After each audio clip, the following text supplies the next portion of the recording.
Yo, my SNA fans, what's up, you guys?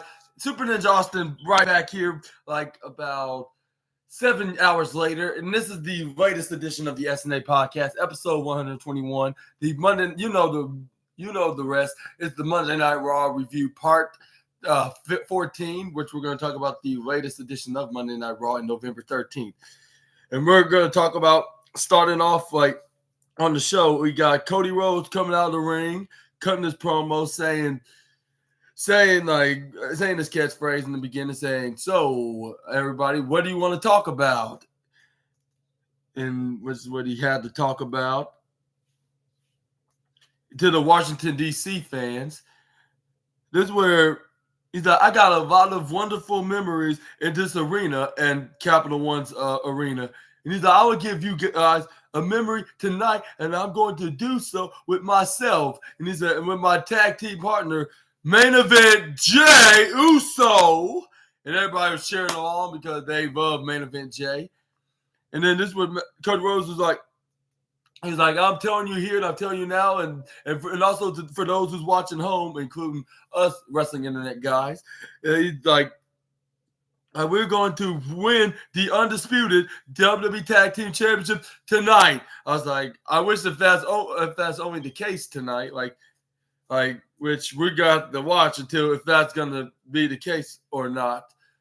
This is where the fans start chanting Cody like into the ring. This is where Cody had a blast. This is where a blast of joy, I should say, and into his smile. Of course, I'll say not a blast. I'll say have a smile of joy because he had a huge and eager smile, eagerly exciting smile, I guess you could say. This is where Cody Rhodes also said, I guess we got the match beyond like War Games, which is his first ever War Games match, I believe, in all of professional wrestling and also in WWE.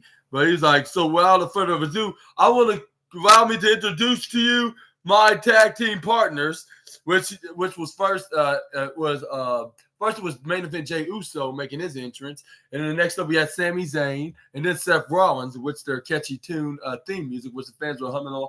Well, first Jay Uso made his appearance. They start doing a hand wave like he does, like "That's me, Uso, J1, it's just me, this week." Yeah, anyway, you get the rest, and they're like, "Oh," like something like Cody Rhodes' catchy entrance with the Kingdom, like. And then this is where Sami Zayn's and then also they pass Seth Rollins' team. He's like, "Oh," and he's like, "I'm glad to see all you guys, my tag partners." Fans were continuously saying, "Oh, the whoa," like nonstop. Cody Rhodes was started continue on to his promo saying, "Oh no, not Cody. I mean Seth Rollins." Before Cody Rhodes can finish his sentence, this is where when fans did it, and this is where Seth Rollins was like, "You are very kind, DC. Like, I love you guys." Ha! Like, fans start cheering along, like because it seems like Washington DC is a big mega, just the biggest fan of Seth Rollins. Just they are is the American Nightmare Cody Rhodes, even though they both fans of both of them, it looks like they can both Rhodes and Rollins can understand that from one another. But let's hope they don't get this too much in their head and they think the crowd is cheering more than the other because they both are cheering for both guys because they're very over in the main event scene, which I believe they agreed on that. That's about probably the number one thing next to them trying to kick the Judgment Day's butts. But anyways, Cody. And Cody Rhodes was like, "We're ready for that good reason, and that reason is the Judgment Day." That's what Cody Rhodes said. Like also onto his promo, that's when the fans started booing, like, "Boo! We don't give no cares about the Judgment Day." So, and he was like, "Whether if I got along with you in my whole career, like Sami Zayn, or I or I'm just getting along with someone recently getting along with you, Jay, or I'm still working with our teammate, our partnership relationship with us. Have to go join forces against the Judgment Day, and this is where he went face to face with Seth Rollins, like right into his face.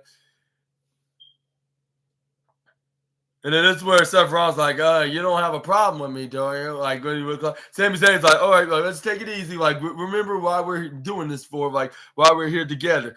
And then this is where before they can do anything else, like the Judgment Day interrupted, like, and then this is where Damian Priest, like, unlike you guys, unlike you guys that are thrown together, like, we're actually a growing faction. We are a family here. Is I really don't think y'all realize when you're getting yourself into at war games. Now, I'm like, I don't think you're not ready for that. Like, I believe like Sami Zayn and Jey Uso are ready for this, and even Michael Cole even pointed this out, saying like these are the only two guys that had experienced war games, like on the main roster, which was last year when they were teaming with Roman Reigns. And Jimmy Uso and Solo Sikoa is the Team Bloodline against Team Brawling Brutes. But it looks like we probably will have a third guy that experienced war games, but on the opposite team when they face against the Bloodline. But we're going to talk about that later on in just a sec. But this is where Damian Priest is like, I promise you, the finally going to be done with each and every one of you that's been that's been the thorn under our sides, like, and we're gonna finish you off at War Games. This is where Finn Balor's like, "Hey, Seth freaking Rollins, like, don't you remember me? How's it feel being World Heavyweight Champion?" Finn Balor's like, "Oh, me being this good old thing." He's like, while standing next to Cody Rhodes, like the one man that you can never beat. And he was trying to get into the head of Seth freaking Rollins and after he said that, he started chuckling and laughing maniacally. Like, I was like, don't fall for it, Seth Rollins. He's trying to stir up the pot so you can leave the team, y'all's team, to take down the Judgment Day once and for all. Like here's what he's all trying to do. And he's like, yo, speaking of Cody, like, hey, Cody Rhodes, like, how does it feel? No. That you can beat all these guys any match you want, but the one you can't do is to be a champion.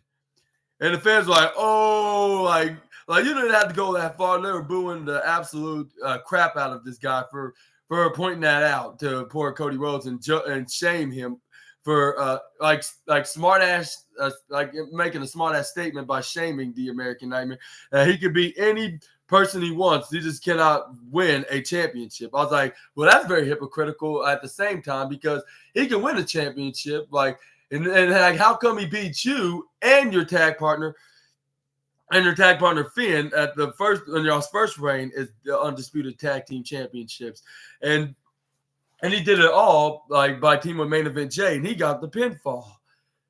But even though like they show, both men shown that they're main event worthy stars, and not to mention they won the tag team championships, and then despite what everybody else thinks about them, they proved the critics and the haters wrong. But anyways, this was like this is where Finn Balor also weigh in onto Sami Zayn now, like. And start talking to him. He's like, hey, Sammy, like, who you call yourself a world championship level superstar? Like, but after your performance last week, your partner, but you couldn't get the job done. Like when you got your shot at the World Heavyweight Championship, and you're nothing but a loser now. That's what he said. And then that's where Sami Zayn's like, okay, like, you want to talk to me like that? Like, I got you, loser. He started frowning absolutely directly at Finn Balor. This is where Damian Priest, last but not least, main event Jey Uso here. Like, let me ask you this clear question. Can And he was like, can you actually trust this guy? Because he screwed each and every one of you in the past. And in the name of his bloodline, I was like, you're dwelling in the past. Like, you're worse than Drew McIntyre. And Drew McIntyre is just holding on to anger from the past 12 months, if not over 12 months, of course. Because it was back in September, I'll say about 14 months. But yeah, for the past 14 months. And this is where Dominic Mysterio went into the microphone. Let me tell you, as soon as he was like, the truth is, like, he got instantly interrupted by the fans booing louder as they can, like that they ever booed him before. And I don't think it's just fake crowd noises because like, even if it was, it's a mix with the fans. Like even if they start using fake crowd noise, I think the fans can be louder than the fake crowd noise. You can possibly cannot hear it. Like you probably say we can hear it because it's along with the boos, like with the actual real boos from the crowd. Because they were booing the absolute, and it did it right when he started talking. Like it's not like they got ready. Like you start booing when and he started trying to say something. And you can show that's one thing right there. That the fans are really booing this loud. Like this is where Dominic Mysterio getting pissed off and continued to chew his gum. This is where. And this is where Sami Zayn's like, yeah, Dominic, no one do not want to hear you talk because you don't have nothing to say to them. Like, right? And fans are cheering, yes! I was like, yeah, that's not the fake crowd noise. You can see the claps waving around the arena and hear the loud voice in their mouth. The loud voice in their mouth. And he was like, you're talking about power. Like, I'll give you some power. And I'll give you guys credit as well. And he was like, I gotta give you a lot of credit, like when y'all be able to cheat, be able to help each other with numbers games. But guess what? Survivor Series, it is war games, and that's a totally different ball game. And he's like, and you don't know, like you're in for pal. 2 rank, like in one case, it'll be the most. It's gonna be the most brutal match in your lives. I was like, he's right, Sami Zayn is right. Like whatever he's speaking into this promo, it's absolutely correct. Because it probably will be the most brutal match that they have ever wrestled. I'll say, at least in WWE, or unless overall their pro wrestling careers, respectively. I think he's right. Like I was like you can't argue on that. Like he's telling the truth. Like I guess this is gonna be the most brutal and the most painful and gruesome experience that for these men combined. Fans are cheering off for hearing the truth that Sami Zayn was preaching. Cody Rhodes, like, speaking of power, I'm shocked that you guys figure out that how you can get down there tonight without mommy. Yeah, ain't that your leader? And this is where Damian Priest like, hey, like. And he was like no, Rhea's not the leader. And he's like, oh, yeah, like you said, before you start saying that, who's the, before you start saying, nobody's the leader on the Judgment Day, I'm going to ask you who really is the leader. Is it Rhea? Is it Rhea? No. Is it, no, or is it Dom-Doms? Dom is the leader. You're not. And he was like, if you're Dom, if you're not the leader, then if you're not the leader and your boy Dame here is not the leader, and you're definitely not a leader, Finn Balor, I guess JD is the leader. And this is where Damian Priest got very extra angry. He's like, Cody, that's enough. Fine, I'm the leader. And fans oh, yeah, if the Judgment didn't want to stir up something, Cody Rhodes can play it. He was playing that mind games with them, so they could start fighting and falling apart. Which I'll say, fortunately for them, that didn't happen. That's yet to happen. And same with it goes to Team Rhodes, which even if there's gonna be some arguments with the likes of Rollins and Rhodes about teaming together, it probably wouldn't be that bad. It would probably it will probably like it'll be something minor, and they'll just start thinking about like we still need a team because we agreed the team to be to take down the Judgment Day for good. And this is where Jey Uso's like, I think Cody, you got him hot right now. Like, and then this is where the fans are chanting yeet yeet. And then this is where Damian Priest like, yeah, War Games, the Judgment Day will be, and then everyone's like, all right, shut up. Like, all y'all need to shut up. Like, I'm getting sick and tired of your talking. Like, I want to get to the action. I want to fight. Like, and then how about we have a little preview of War Games, like, because I'm ready for a fight, like right here, right now, tonight. Like, how about one of you go, like, if four of us want to fight tonight, the four of us, and he was like, well, like Jey Uso and Cody's gonna have their matches later on in the main event against you, Priest and Balor. How about like since me and Sammy already have our gears on, like I'm ready for a fight, and I bet you, Sammy, are ready for a fight. Like, he's like, how about we have a match here? How about set the score on you two bozos right here in the right, which he was pointing to both JD Madonna and Dominic Mysterio. And we do have that, and we did have that match, like up next, like which I would say the second match of the night because it was very entertaining. It was continuing to tell the story on what's to come, but I would say not as big as the main event for the Undisputed WWE Tag Team because that confirms it all. That's all I'm gonna say. That's how I'm gonna reference it and describe on how the main event was. But I'm gonna explain and talk about that at the end of this video.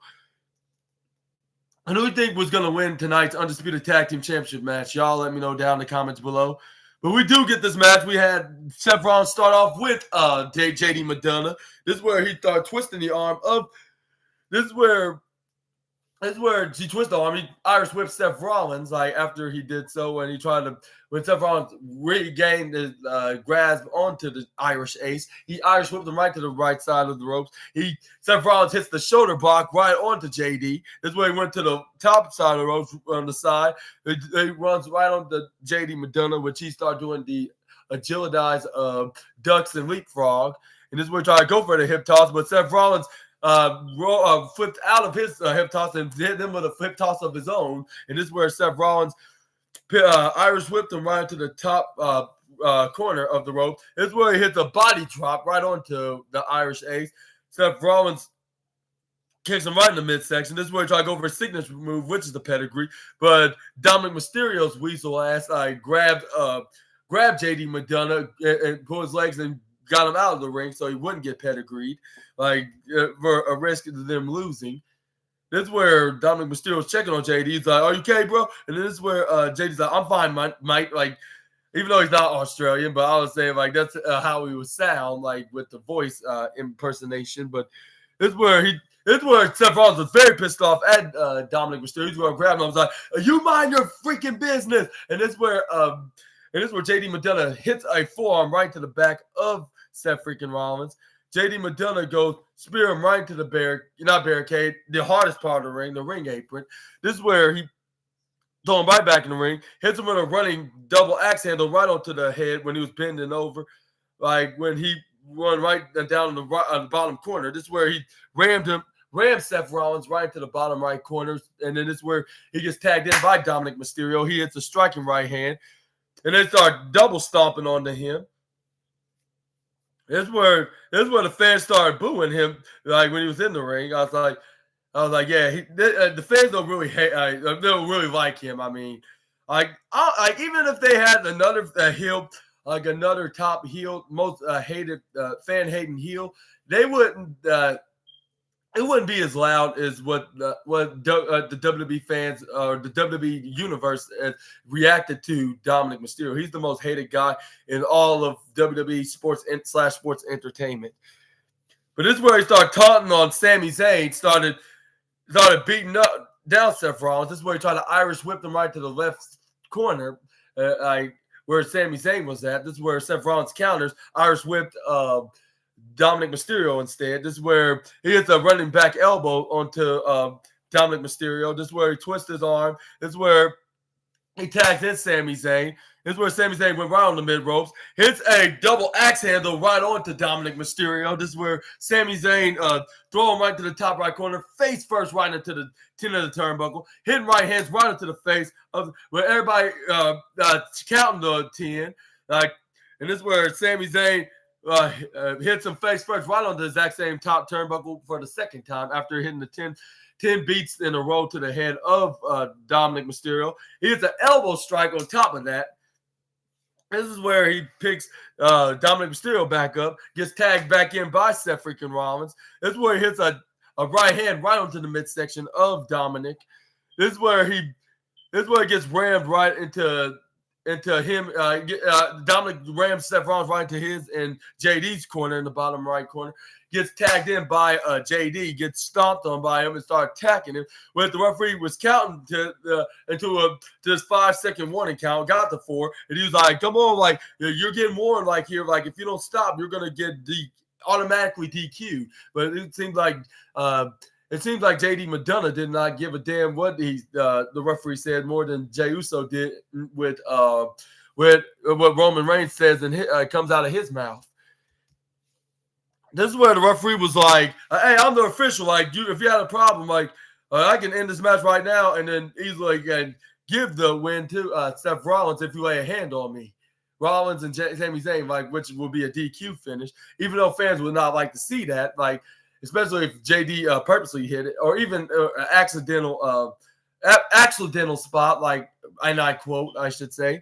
But anyway, this is where he tags in Dominic Mysterio. This is where he starts hitting striking right hands onto Seth Rollins. This is where he goes for a suplex to Seth Rollins. He tried to get him back up due to 3 Amigos, which he successfully got 2 in a row. But when he tried to go for the third Amigo, this is where he started doing the Eddie Guerrero shimmy, but Seth freaking Rollins counters and hit him with a stead out Falcon Arrow, tossing him to the other side, landing him back first, tagging Sami Zayn. This is where he came back, hit a right hand to JD Madonna. This is where he started hitting right hands to repeated right hands to Dominic Mysterio. This is where he started. Irish whipped him right to his corner, but he gets countered into the middle of the ropes. This is where he does the springboard dodge, leapfrog dodge. It hits a striking 360 clothesline that made Dominic Mysterio hit a 180. This is where he tried to go for the least most devastating move in all sports entertainment, the Blue Thunder Bomb. But it seemed like it wasn't going to work this time, because this is where JD Madonna saved the day with Dominic Mysterio taking him out of the ring. This is where both men was about to walk out of there and trying to leave the arena, but it looked like both Seth Rollins and Sami Zayn was not going to let that slide, because they rolled out of the ring. This is where they start beating the living daylights out of both the junior members of the Judgment Day, if I could call them that. This is where Sami Zayn rammed Dominic Mysterio face first right in the former Bears. This is where Seth Rollins into the bottom side. This is where Seth Rollins got him on the ramp, hit a snake eyes onto JD Madonna and into the side barricades. This is where Sami Zayn got Dominic Mysterio back in the ring. This is where the fans started cheering, because Sami Zayn was going to hit his exploder suplex right onto the corner turnbuckles. This is where Sami Zayn was getting ready to hit his finishing move, the haluva kick, which Dominic Mysterio moved out of the way, roll out of the ring. This is where which was the most cowardly heel thing in pro wrestling / sports entertainment. But JD Madonna tried to go in the ring, try to clothesline Sami Zayn's head off. But this is where Sami Zayn smartly ducked right on time, and then had Seth Rollins clothesline him out of there. This is where Seth Rollins and Zayn was getting ready to hit some kind of a dive. This is where and this was Seth Rollins, "Are you ready?" I was like, "Okay." Like, and Seth Rollins like, "Yep." Like, if you ready, and then Seth Rollins like, "All right, let's do this." They both went to run right to the left side. Seth Rollins hits a suicide dive right onto JD, while Sami Zayn hits a diving senton right onto Dominic Mysterio at the same damn time on on both men. Which they start crashing into the the right side of the ringside area. This is where Sami Zayn and Seth Rollins came in to celebrate a bit, like cheering on, like along with the fans. With the fans started cheering, like "Yay!" Like Sami and Rollins. This is where we got JD Madonna and Sami Zayn in the ring. Like both of them were like with Sami Zayn, like was in the ring. Like this is where they start beating the hell out of each other, like with some strikes back and forth until they were both exhausted. This is where Sami Zayn tags in Rollins. This is where he hits a. This is where JD Madonna tags Dominic Mysterio.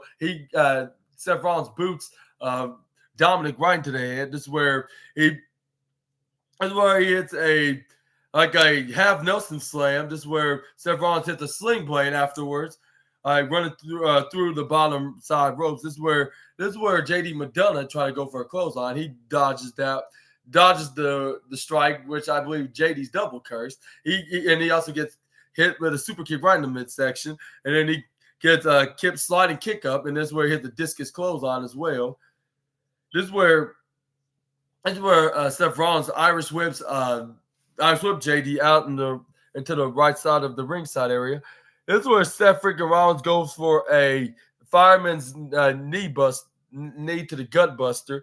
This is where Seth Rollins ran right to the left side, hits a bicycle boot right onto the head, or a pump kick, I should say.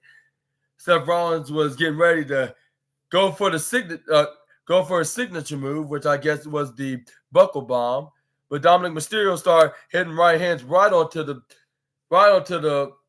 WWE World Heavyweight Champion. But this is where Dominic Mysterio started hitting punches right to the head of Seth Rollins. This is where JD Madonna tried to hold on to Seth Rollins to give Dominic the advantage and the disadvantage to Seth Rollins. Luckily, Seth Rollins' partner Sami Zayn was there to drag his feet off the apron and hit face first right onto the apron. This is where Sami Zayn started striking with right hands, like nothing but right hands, right onto the Irish Ace. Swinged him right to the ring post, hit, bounce off the rear of the ring post. This is where Dominic Mysterio try to go for attack to Seth Rollins, but he was too late at the last minute for any ideas to bring down the Visionary, because this is where it was a guarantee for Seth Rollins, because he hits the pedigree, which the first attempt didn't work. But yeah, y'all know the rules already. No, that wasn't the guaranteed. I think it was a double curse. Like, that's right. My apologies. Dominic Mysterio rolled out of it. This is where he trips him over into the left side of the ropes. Get ready to hit his dad's signature move, formerly known as finisher move. But the fans were booing the absolute hell out of him. They did not want him to win. So this is where Dominic Mysterio tries to go for a 619 attempt. This is where he gets instantly intercepted with a super kick instead. Seth Rollins makes him back up. This is where he goes for a buckle bomb, which was a guaranteed for that move, because he buckle bombed right to the right side corner. Seth Rollins was putting his ear out to the world, like with fans singing the song, like he always said, but they were like, oh. He was trying to go for the curb stomp. This is where Damian Priest and Finn Balor was there. Like, I was like, I thought y'all were gonna get ready for y'all's match, like in the main event. If you're gonna keep this up, but it seems like you're gonna lose y'all at WWE Undisputed Tag Team Championships. But anyways, this is where they attacked him. They threw him right to Barry Barricade. This is where Rhea Ripley finally came out. Like this is where she started telling him to charge onto Seth Rollins. This is where Sami Zayn tried to go for the save, but Dominic Mysterio tried to hold him back, but he was still throwing fists on every 4 members of the Judgment Day. But this is where Madonna tried to get involved. But this is where finally Jey Uso and Cody Rhodes come out there, like with Cody Rhodes taking off his dress jacket, like, and this is where they start throwing fists, jumping and throwing fists at the Judgment Day, fighting them and beating them out of the ring. Like, this is where Cody Rhodes started hitting right hands to Dominic. This is where Jey Uso was doing the same with Damian Priest. This is where and then this is where they start throwing fists. Like, I mean, not throwing fit. Like, this is where they took it to the right, started taking it to the right side. This is where the referees and Adam Pearce, the Raw general manager, and backstage producers like Sean Davari and then some security guards were trying to break this up, like with everybody in the ring throwing fists and feet, like punching and kicking. And this is where Jay Uso hits the super kick onto to what's his name to Damian Priest when they got in the ring. This is where he tried to go for a spear, but JD Madonna saved his life. He sacrificed, pushed him out of the way, and he got speared instead.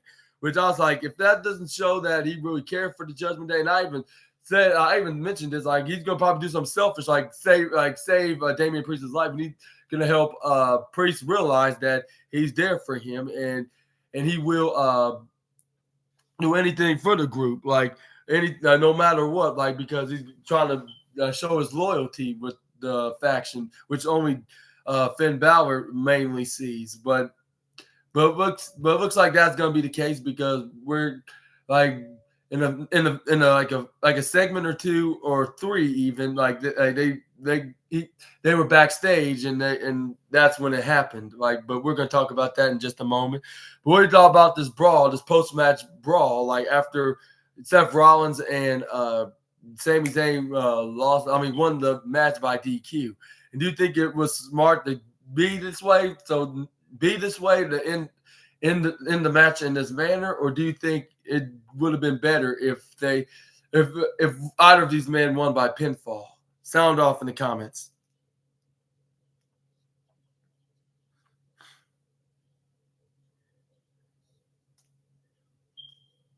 And this is where Adam Pearce is like, I had enough of this. I thought I made myself clear. Enough of these brawling shenanigans. Like, I thought we were going to save this until it's War Games. And he was like, on tonight's Undisputed WWE Tag Team Championship match, like, both teams' members, like, whether if it's JD Madonna and Dominic Mysterio and Seth Rollins and Sami Zayn are going to be banned from ringside.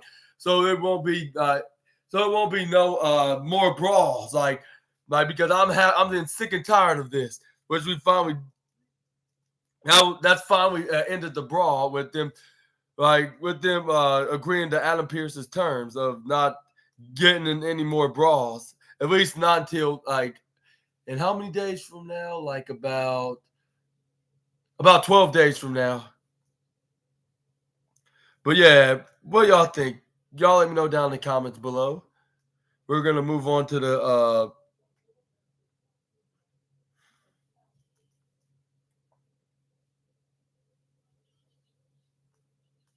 this is where Rhea Ripley's like how could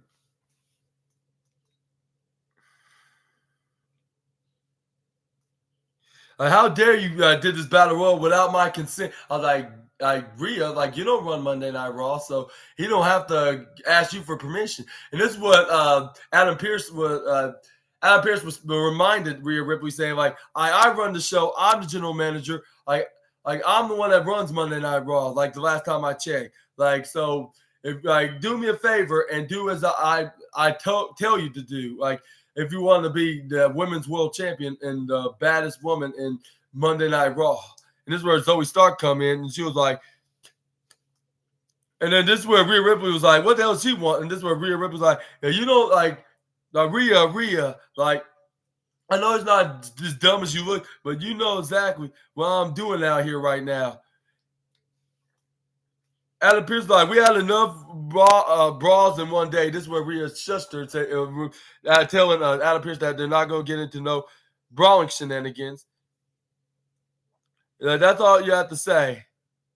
And that's all you have to say. Like, just keep it right there. And then this is where Zoe Stark was like, all right, like, we could just go back and forth with our voice. And he was like, we all know that I'm inside of your head, Rhea. And then this is where Zoe also noticed that, are you worrying about too many things, Rhea? The War Games first? Are you worrying about the tag title match? Like, you always worry about little dom-doms. Like, and the fans are like, what? Like, even though it was like a whisper chance. Like, but anyway, this is where Zoe Stark, like, without that time, like, I didn't do all them women the last week, and I earned this opportunity. And he was like you're real sick. Like you're gonna overlook Zoe Stark. Rhea Ripley's like, no, that's nothing like that. And that's where you're wrong right there. Like I'm not overlooking you. I'm actually. I've been watching you ever since you've been in NXT for the past couple of years, and he was like, it doesn't matter. It only matter time we'd be standing in this very ring face to face. And I was like, yeah, that's fine. That time has come. Like, and you accomplished you accomplished so much in your first year, like in WWE. And you even made the Hall of Famer herself, Trish Stratus, packing out of WWE. And then she's like, you beat the man Becky Lynch. Like, she started going down the list of complimenting Zoe Stark. And she's like, you are actually submitting yourself as one of the top women here in the WWE. Didn't you? And she was like, yep. And she was like, it's funny thing though. And now I think about it, you sort of reminded me of myself. And then Zoe Stark like, are you for real right now? And this is where Rhea Ripley's like, Zoe, like you're a future champion, but that future isn't now. But the only way you're gonna win a championship in this company if you're on the opposite brand to me, which she's referencing, like she would be better off of beating like Lyra Valkyria or Io Sky on NXT or SmackDown. I was like, don't underestimate her. Like, even though you will retain, but that's how I think. Like, until you face someone like a Becky Lynch at WrestleMania, only my opinion and prediction. But this, I was like, you probably face her, but don't underestimate. Like, she could be in the near edge of being the WWE Women's World Champion. But anyway, this is where Rhea Ripley's like, because Mommy Rhea is always on top, like she always states on her promo. And this is where Rhea Ripley's like, so no, Zoe, you could chant Mommy, like that's fine, fans. Like you can chant Mommy, which the fans were chanting Mommy, like which I'm not sure why is the reason why. It is where Rhea Ripley's like, I'm not overlooking you, and I sure as hell not spreading myself to the give in. I can handle the Judgment Day, the tag team championships, War Games, like Dom, backstage politics, like my. And then she's like I run it all because I am Rhea Bloody Ripley. I was like, I'm not sure if you won at all. I'll say maybe backstage politics, maybe Dom, maybe maybe even interfering in the match. Which, spoiler alert, she's not the one that interfered. But anyways, but she made a deal with somebody. But we're gonna talk about that in just a moment. This is what people say. Like, but when you come in here and you shed your pleas, like now it's time to get it out of my ring and let me continue to handle the Judgment Day business. And it is where Rhea started going off on Adam Pearce, like, I want you to understand that, and you know that. And I am the control of Monday Night Raw. And this is where Zoe Stark was like, let me tell you this, Rhea. Like, I nearly took that title from you at Crown Jewel. And I will, like, become women's championship, and it won't be almost a week from Saturday. I was like something tells me that I would say I'm not lying. I'll say she's not gonna always be in her promise, like of a promise she's gonna win the championship, even though she'll be so close. She'll be like LA Knight, like what he did on Crown Jewel against Roman Reigns, like when he hit him with the BFT and got the 1, 2, 3. But he had a good reason why. He didn't become the undisputed champion, because Jimmy Uso got involved. But anyway, this is where Rhea Ripley tried to attack Zoe Stark. She sent her packing out of the ring. This is where, like she did with Trish Stratus, this is where, well, not throw her out, but send her packing, of course. This is where Zoe Stark get right on the top rope, try to go for a dive, but Zoe Stark stepped back when Rhea Ripley stand back, saying, no, I get you. And Zoe Stark's like your reign as Women's World Champion is going to be going to come to a sad end in 12 days from now. Like no one's not gonna get that title from me. Like Rhea Ripley's like, keep dreaming, honey. But a week from the Saturday, we will have this Women's World Championship match between Zoe Stark and champion Rhea Ripley. And who's going to walk out is the Women's World Championship. Y'all let me know in the comments down below. Something tells me it's going to be a dogfight. Like, especially when Zoe Stark continuously brings some offense in. Like, if she continuously brings offense in the match, she'll be like a point in. She'll be an inch away from being Women's World Champion, but only just for only one. I'll say one mishap mistake that was going to cost her to lose the championship and probably possibly give Rhea Ripley the victor, like hitting her with the riptide. But this is where we got another. We have another vignette of Shinsuke Nakamura, like another promo vignette of Shinsuke Nakamura / CM Punk reference challenge. Like where he says, win or lose your next battle, you will only be less than. And he also said that not my problem. Which I'm not sure what is this. I have a feeling it has something to do with CM Punk, like with a reference, which I'm not sure who exactly he's referring to. He's like, I will wait for now. Which this could be a potential match, like with what's his name? Shinsuke Nakamura challenging who this person is and add Survivor Series. Like, and who you think he's referring to? You think it's CM Punk or somebody else? Y'all let me know down in the comments below. If it is CM Punk, I would recommend WWE to continue this vignette with Shinsuke Nakamura calling out this mystery person that he wants to face in a match, possibly at a pay-per-view. I would say perhaps in Survivor Series, that would be perfect. Like, it'll be in his hometown. It'll be a dream match, even though it'll be like a last minute call for WWE if they ever did have plans for this.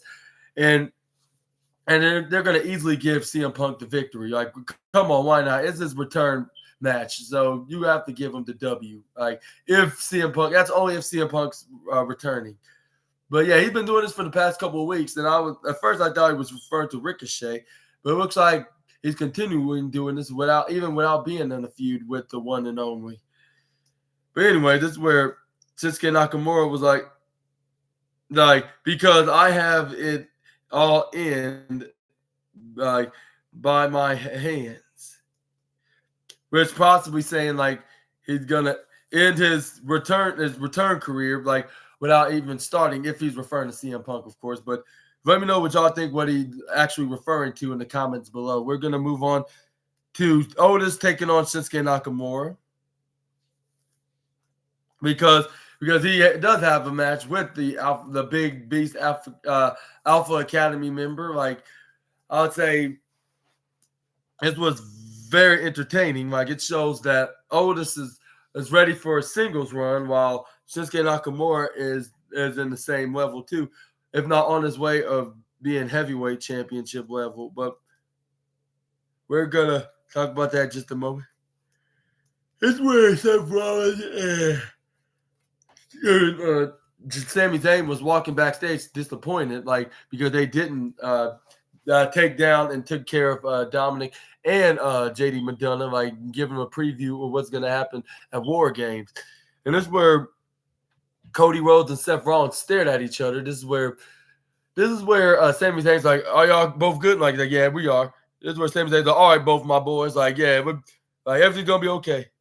This is where Cody Rhodes like, and this is what Cody Rhodes was offering to talk to Seth Rollins. Like, so can we talk, man? Like, and this is where Seth Rollins like, come on, like, well, what do you want? Like, what exactly you want, Cody? Like we don't detect how we have to worry about. Don't you have to have don't you have an undisputed WWE Tag Team title match you have to worry about with Jay? And he's like, as a matter of fact, I do, like Rollins, but I win the tag title is it's step one to dismantling the Judgment Day. And it is where Seth Rollins like, okay, enough of the taking out the Judgment Day. That's not all you came here for, because before the Judgment Day even came along, like you were already here, man. You were talking about you were wanting to finish the story. Why don't you just ask? And then this is where Cody Rhodes is like, yeah, like that may be true, but I may need you for one night. Like 364 days a year, you can hate each other all you want. And is that at the war games, I need you, and the team needs you. Like he's like the enemy is.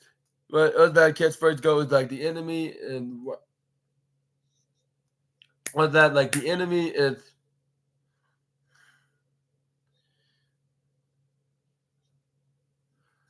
like when he says like we're like the enemy and my enemy is my friend. That's what he said. Yeah, that's the catchphrase goes. This was stuff I was like, perhaps you're right. Like a guy may not like you. Like I'm not sure if I ever gonna like you in the future. Like, but I absolutely respect you and what you stand for in this business. He's asking me to be good for one night. Like, you want me to be good? Like, except I was like, he started looking down, They have war games. I promise you, we're gonna be good. And he's like, and that's Cody Rhodes. I got, like that's what I thought you'd come around and would say. And then I was like, yes, but we're gonna like they may not like each other, but they're gonna agree to finish up.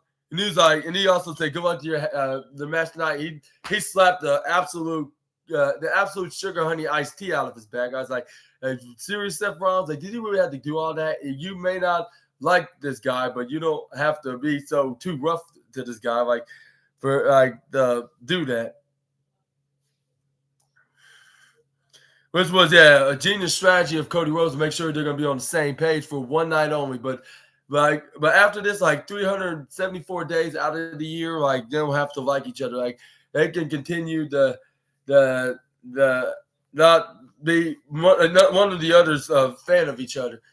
And they even refer to this in interviews too. Like they didn't say they hate each other because they don't hate each other. They just not really a fan. They just don't like each other. Like they just don't like. They just like have their disagreements on one another, but they do respect each other's abilities and their talents. Though, like in the being in the square circle, but we're going to talk about that in just a minute. We're going to talk about the Shinsuke Nakamura versus Otis match, which at first Shinsuke Nakamura brought in a few offenses, like hitting Otis with a kicking him in the midsection, twisting his arm, trying to go for a Kimura lock. But this is where Otis was not phased, not even a single bit. He just lifted him up with one hand, like scooping him up. He was like, nope, not today, Shinsuke. And then he just manhandle slammed right onto, I'll say not manhandling slam, but I'll say just manhandled the King of Strong Style with a power slam, just slamming him like if he just slammed the bag of potatoes. Afterwards, he hits a running hip attack right onto the face of Shinsuke Nakamura. This is where he starts stomping on you, stomping his right foot right onto the chest of Shinsuke Nakamura. This is where he started completely to stomp on him, start mocking him, like if I look like he's been electric shocked, like shake, like start stomping onto him. Like this is what the referee had to get him off of him. Like this is where Shinsuke Nakamura like barely got back up afterwards when the referee got Otis off of him. This is where he hits a running splash afterwards, like right onto the bottom left corner of Tina the turnbuckle. This is where Otis was like, "Oh yeah!" And that's where he lifts him up. That's where he hits a right hand right into the head, like looking like a swinging clothesline. This is where Otis was getting ready to hit his signature move as soon as he got Shinsuke Nakamura on the ground. This is where he's getting ready to hit the caterpillar, which he was put on doing. But Shinsuke Nakamura was like, you know, forget this. Like he slide down. Like he just slide out of the ring out of nowhere. Like he just like, you don't forget this. Like I'm not gonna be doing this. Like and he just no sale like into this move. Otis was like, oh, you want to be like that? And this is where he hits a flying clothesline right onto Shinsuke. And he was like, oh, yeah. Like Shatter Machine. And that's where the Alpha Academy's Akira Tozawa and Maxine Dupree and the leader himself, Chad Gable, was cheering on him. And the Chad Gable's like, sheesh, the Shinsuke Nakamura, which he kind of deserved it for being such a back-breaking jerk. But this is where Otis get him back in the ring into this match. This is where Otis was so close. Like he started hitting like hitting clotheslines and back and hit him with back what's that with a back elbow look like the Judas effect. And this is where Shinsuke Nakamura one hand trying to go for a King Chasa, but he gets caught in midair, get hit with the world's strongest slam right onto Otis. This is where Otis nearly got the 3 count, but Shinsuke Nakamura kicks out right before the 2 point kicked out right before the 3, and then the 2.999. This is where Shinsuke Nakamura got back on his feet. This is where he moved right out of the way when Otis tried to go for the sit out the Yokozuna leg drop maneuver in the mid ropes, but Shinsuke Nakamura moves right out of the way. He nearly landed on his bottom, but this is where Shinsuke Nakamura went right onto the mid rope, go for the mid rope King Chasa. This is where Otis is like, that's all you got, and this is where Shinsuke Nakamura tried to go for another one, but this is where Otis tried to go for a clothesline. This is where he ducks the 2 clotheslines in a row from the big beast, the monster of the Alpha Academy. This is where Shinsuke Nakamura managed to trip him over right on his legs. This is where he hits the King Chasa right into the back of the head.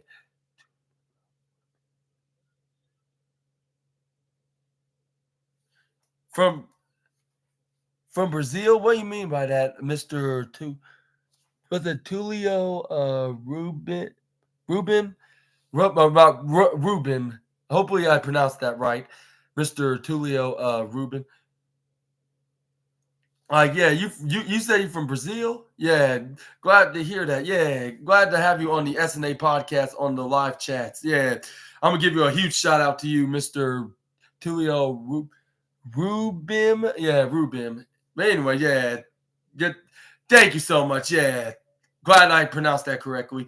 But yeah, welcome to the SNA podcast. I'm talking about the Raw review of tonight's show on November 13th. Make sure you watch until the very end. It gets more and more interesting when I explain what exactly happened onto the show. But anyway, this is where Shinsuke Nakamura, my apologies, hits a King Chasa right onto the face of Otis after he did it from behind. Gets the 1, 2, 3 and continue his mean streak. And it looks like we're going to continue this feud because this is where when Chad Gable tried to check on Otis, this is where Shinsuke Nakamura went right behind him and pushes the back of his head onto Gable, and it looked like he's about to challenge him into a match up next. But it looks like that's not going to happen until next week, because Chad Gable got pissed off. It looks like he's like you want to put this is where he mocked Shinsuke Nakamura mocked him and said shoosh, and then this is where Chad Gable tried to get up on him and try to beat the absolute trash out of the King of Strong Style. But this is where Akira Tozawa and Maxine Dupree came in and started holding Chad Gable back. It was like, no, wait until we get a match official with you and Shinsuke Nakamura. And I believe that will be next week. And who you think is going to win, which my prediction will possibly be Shinsuke Nakamura. And I believe he'll possibly face CM Punk this a week from this Saturday at Survivor Series War Games, my bad. Survivor Series Premium Live event. Because he's been teasing and referencing lines what CM Punk used before from the past decade. And it looks like, it could be near coincidences, but what y'all think? Do you think CM Punk could make his return and be in the program with Shinsuke Nakamura? Or do you think it's just a near coincidence? And then it looked like even if he did make his return, it will possibly be for another reason. Like you possibly would face someone like a Roman Reigns or even Seth freaking Rollins for his World Heavyweight Championship. Even though it's too soon for him going after either of the championships, despite leaving AEW, of course. But yeah, sound off with y'all's opinions in the comments below. We're going to move on to the next, which they showed the recaps from last year's Survivor Series match, which was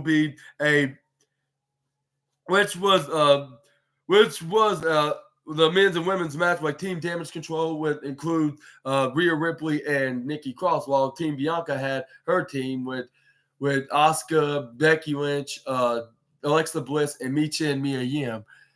And also, and that Team Bloodline, Team Brawling Brutes with Sheamus and his crew along with his best friend Drew McIntyre and Kevin, and also Kevin Owens being added to the group, while Roman Reigns had his guys like the Usos, Jimmy and Jay, Solo Sikoa, and Sami Zayn, which they won and Team Bianca won that year.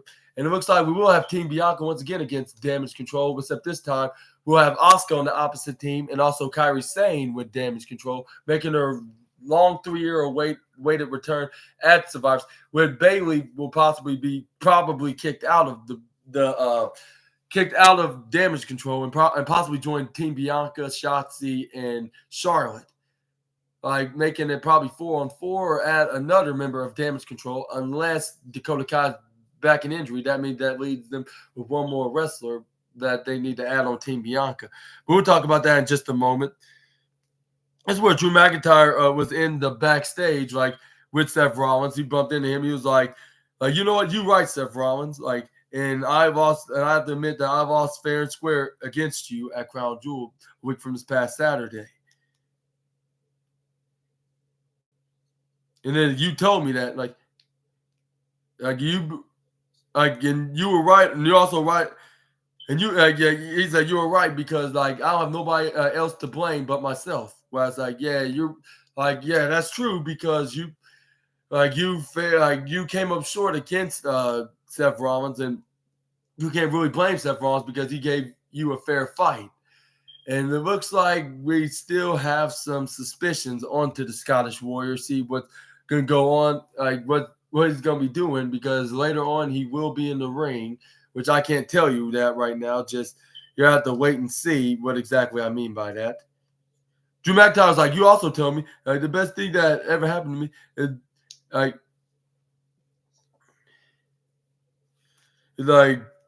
what did Drew McIntyre say? Oh yeah, he's like, I have to get to blame anybody but myself, and you were right. And he's like, you also told me that maybe the best thing that ever happens to me, like maybe that will happen too, or something. I've been wanting to give you since ever since I've first seen you. This is where Drew McIntyre's like here's the sign of my respect. Seth Rollins like, are you serious right now? No tricks. You're not gonna he was not sure at first, but he was like, okay, if you're, he's like, represent that being world championship, and then congratulations. I do what I always do. We work also, and then fight my way back, get back in line, and get that rematch. Seth Rollins like, yep, you keep on doing that. You will, Big Mel. I know you will. And he patted him right into the chest, and he was like, yeah, that day will come, soon to come. And this is where he's getting ready to leave the arena because he did his match. And it looks like we will see this match happening again, possibly in the next couple of months if Seth Rollins is the world heavyweight champion, because rumor has it that either Damian Priest or Gunther could possibly dethrone him, whether it be at WrestleMania or anytime before the biggest show of the year, which I believe we will see. Probably will see him dethroned. Possibly Damian Priest will be the champion, and if Cody Rhodes doesn't win the Royal Rumble, I think Gunther will be the second candidate and the favorite to win. But anyways, this is where only time will tell. See what's gonna happen next with the World Heavyweight Championship match. Championship, with this match could possibly happen in a rematch with McIntyre against Rollins, but in a different way, or we could see Drew McIntyre be champion, and we could see Seth Rollins being in the opposite position where Drew McIntyre was at, in their last title match. And it would be 3 or even 4 years, if 2024 if he'd be world heavyweight champion. But anyways, we got some up next match with Piper Niven taking on Tegan Nox with Chelsea Green in her corner, while Natalya was in Tegan Nox's corner, which we're going to talk about that right here, right now. Which we had a vignette of which we had before she entered the ring. This is where you had a vignette of about her story of being in WWE. I'm saying like she nearly had her career ended because of that sad and depressing and devastating leg injury, which she thought it was going to be a permanent injury. So never have her compete in the ring ever again. But thank God that wasn't the case, because she managed to recover and overcome that injury, and she's still in-ring competitor, an active one to this day. Like, and she's and showing plenty of popularity, facing the likes of Natalya and Becky Lynch from the past couple of weeks, or a couple of months, I should say, and now in a program teaming with Natalya against Chelsea Green and Piper Niven over for the women's tag team championships, possibly like in the next upcoming weeks, I suppose. But this is where she was like, she also said like, and she even said onto the vignette, she was like nobody don't want to see no wrestler don't remember of their last match or their last career being them crying because they're a very painful injury. Like, and I'm gonna made it right. But the last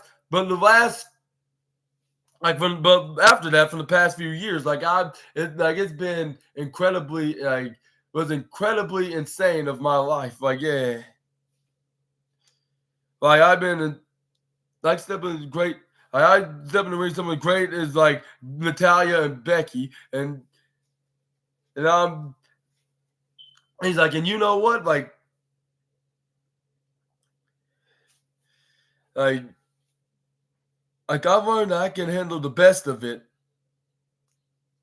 Like, which they went to the match with Tegan Knox taking on Piper, but Piper never hitting her with belly-to-belly suplexes and running sentons right on the poor Piper. I mean, right onto poor Tegan Knox. Like if she was an elementary school child, like, if you know what I mean. Like if she was getting picked on by a bully, like when she was getting belly-to-belly suplex by Piper Niven. This is where like she tried to go for a pin, but she only got a 2.9 count. This is where Chelsea Green was starting to talk crazy onto the referee, saying, "Come on, do your job. It's 1, 2, 3. Like, do it." And I was like, Chelsea Green, like the referee don't work on your time. Like, you need to work. Like, you need to tell your friend Piper to work on the referee's time, or even make it convenient for the referee, because she's only doing her job. Like, she's doing a count, like what exactly what the results is. So, but anyway, this is where Piper Niven grabbed onto right onto Tegan Knox's left arm, and then this is where she starts shaking it, start rocking it, start bending it back and forth on the poor what's her name Tegan Knox. This is where she started getting headlocked by the Scottish beast, I suppose to call Piper, or the Scottish monster, I should say, or even Loch Ness monster. This is where this is where Natalya was like Tegan to Tegan Knox. This is where Tegan Knox was getting back up, hitting her right to the midsection. This is where she hits a running, tackling clothesline right on the poor Tegan Knox. This is where she pinned her to the ground, but she only got a 1-2 ooh. This is where Piper Niven's like, oh, like she really thinks she got me. She really think that she's going to come back and get me with a victory. This is where not Tegan Knox, Chelsea Green was like, that's okay. Like, we still got it. We still got her right on the palm of our hands. This is where she starts stomping onto the midsection onto Tegan Knox. This is where Piper Niven grabs onto Tegan Knox. This is where she headbutts Tegan Knox right into the head. This is where Tegan Knox hits right hands right onto the midsection repeatedly, right onto Piper Niven. This is where they start going back and forth, like hitting punches lefts and rights. This is where she goes for a crossbody, but she managed to get hit with a backbreaker right on from Piper Niven. This is where she gets. This is where she tried to go get a pin. This is where she only gets a 2.5, I guess, count, like 2.5 even. This is where she tried to go for try to go for a double chicken wing face buster, trying to be like Bianca and Jay Cargill with the double chicken wing face buster. But Tegan Knox hits a roll up, and it's where she only got a 1-2 ooh. This is where Tegan Knox goes for a side swipe knee strike right onto the knee of Piper Niven, but she only got a 2.999999999, negative 0.1 second away from 3. Because she started showing her kick moves from her former background as a a soccer player, which in England they call it football, of course, in other places in Europe.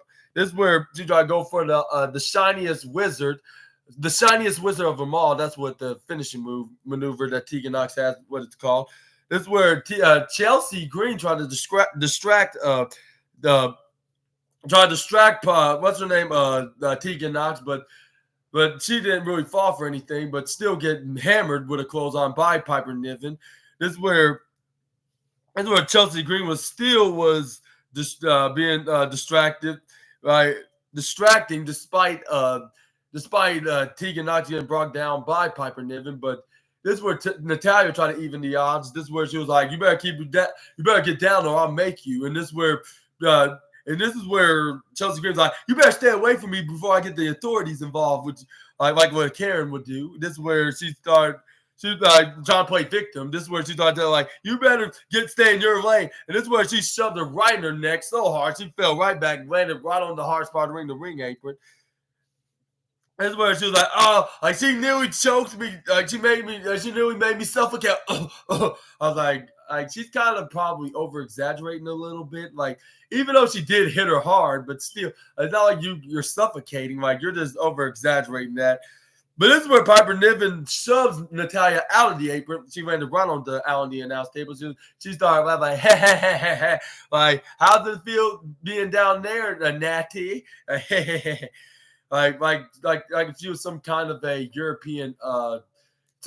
European troll, of course. Like, I don't know what to say about her. Like, the way she was looking. This is where she tried to go for the basement crossbody, but this is where Tegan Knox got back on the feet, counters, hit her with the world's shiniest wizard out of nowhere. This is where she tried to go for the maneuver, but this is where Piper Niven put her leg right onto the ropes. This is where Tegan Knox like, "Are you kidding? Like, now, like." She was like, "Sugar honey iced tea." Like what the hell? Like, and this is where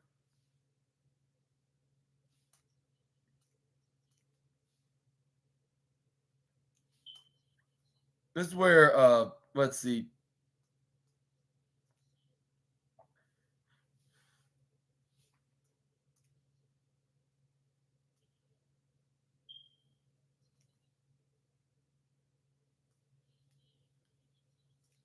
Oh yeah, that's what happened next. This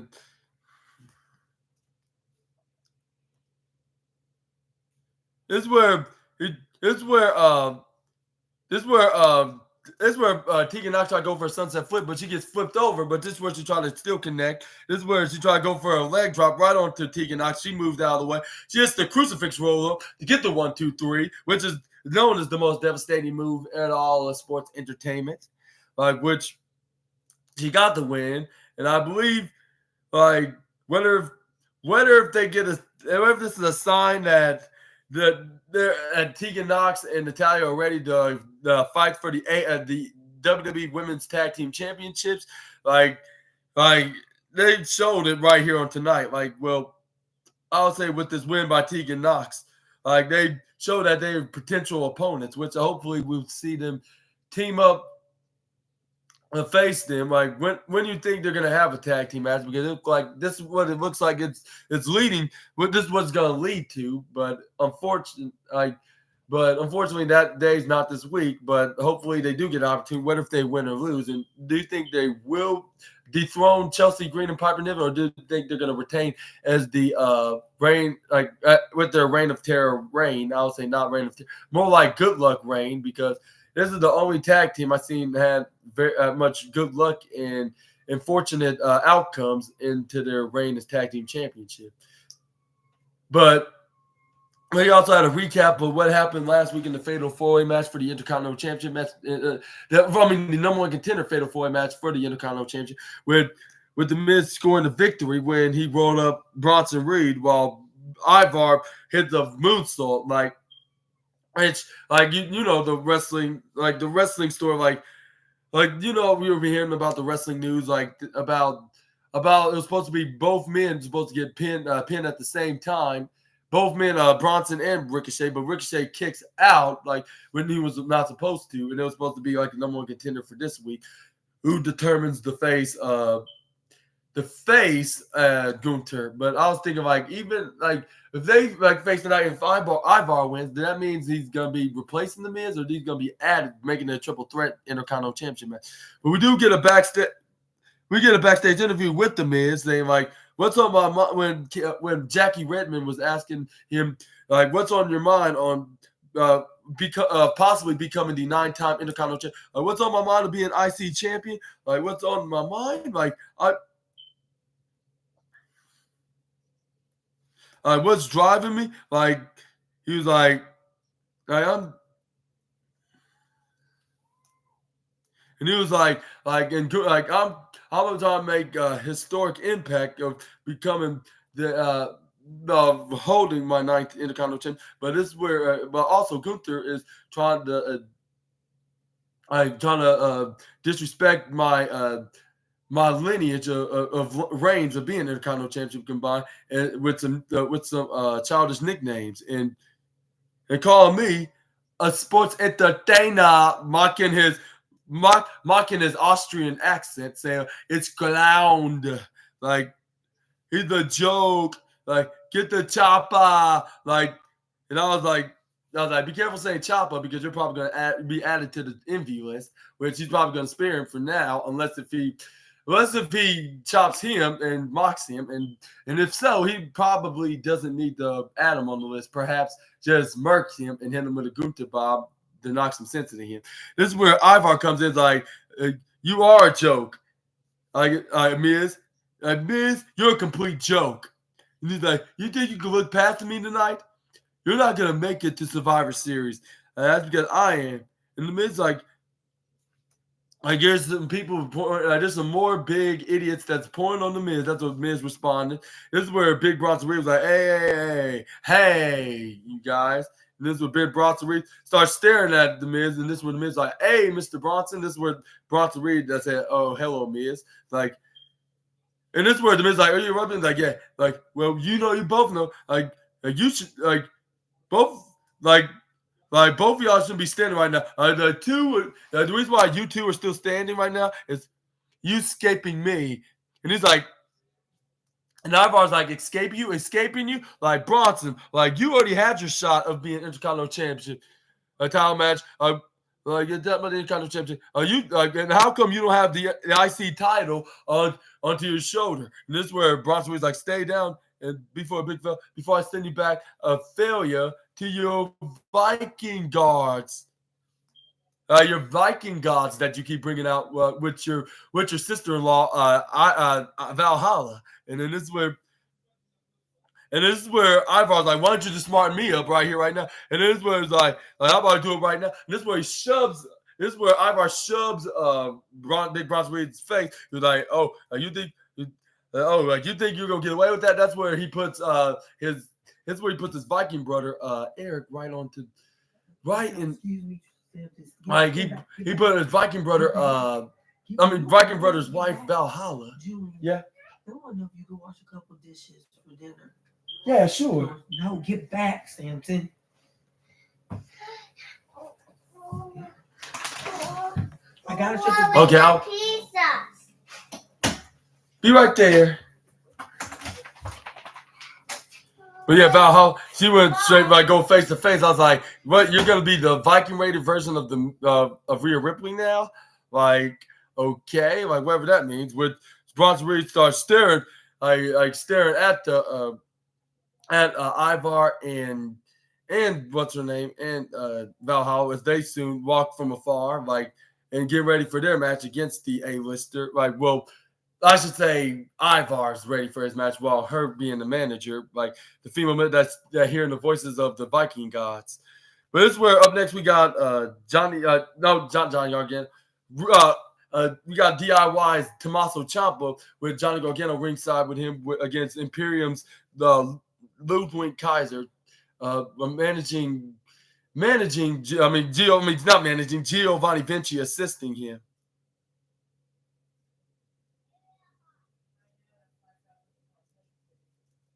Okay, let's hurry up.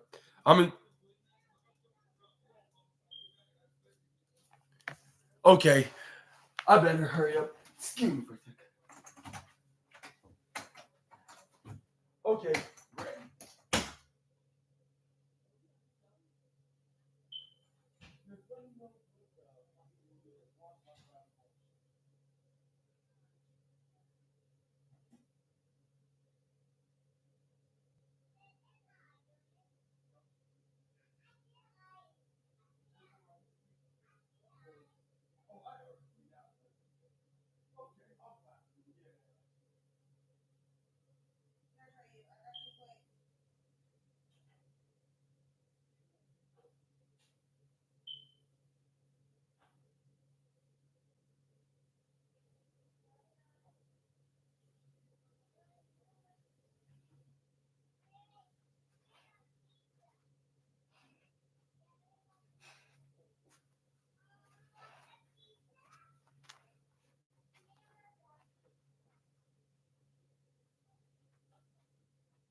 You're welcome. My pleasure. Samson. All right, I'm back. Hope I didn't keep y'all guys for long. We're gonna continue to talk about the latest episode of Monday Night Raw. We're gonna move on to the we're gonna continue with Tommaso Ciampa taking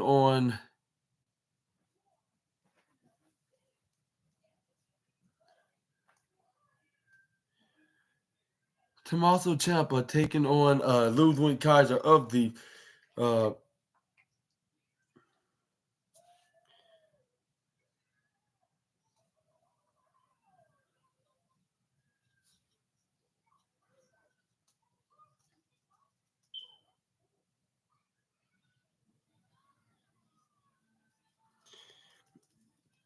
right here.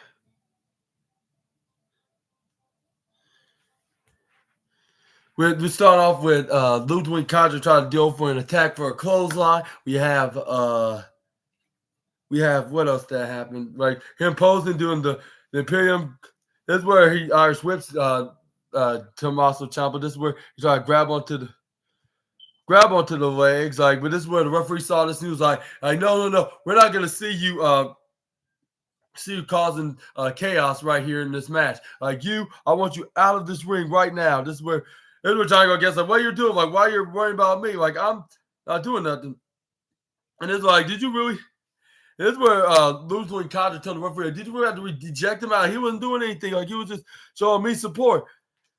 And this was like, come on back. Like, come on, Giovanni. I was like, how you going to come back if he was ejected out of the match? Like, you can't go. Like, that just don't make any sense. That's clearly 2 + 2 = potatoes of the night, of course. That gets the list of 2 + 2 = potato. But, like, Simon Miller would probably do that if he noticed. Like, if about Giovanni, I mean, Ludwig Kaiser, if you see what he did when he asked Giovanni Vinci to come back. But even though he got sent right into the back because the referee saw him doing some outside distractions with Tommaso Ciampa. This is where Ludwig Kaiser, out of frustration, toss Tommaso Ciampa right into the bottom left corner, hit him with a strike. This is where he tried to go for my signature move, which is the most dominating move in all sports entertainment, which it was not like the typical Death Valley driver, more like the Dream Valley driver that Velveteen Dream used to do in WWE.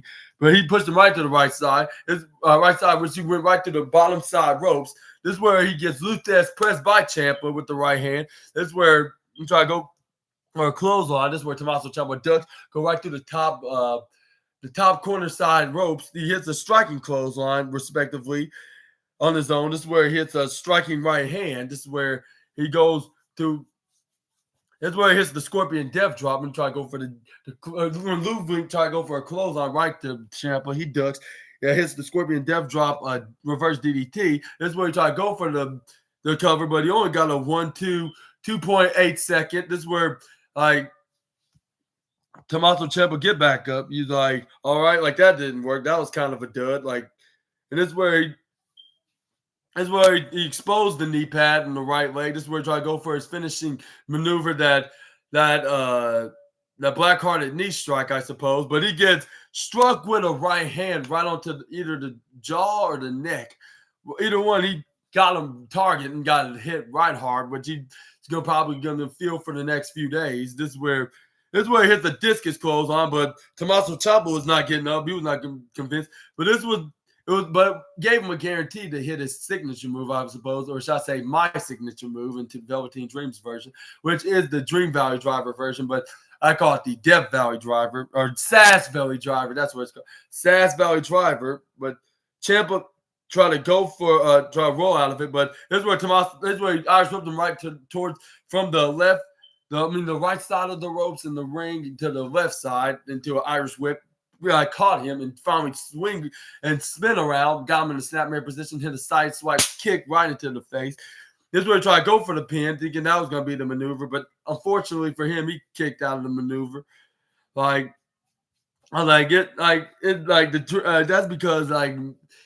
because the Dream Valley Driver is not much as devastating than the Sass Valley driver, because it feel like you just got assassinated right into the back, right through the canvas, or even in the concrete floor if you're in the ringside area, of course.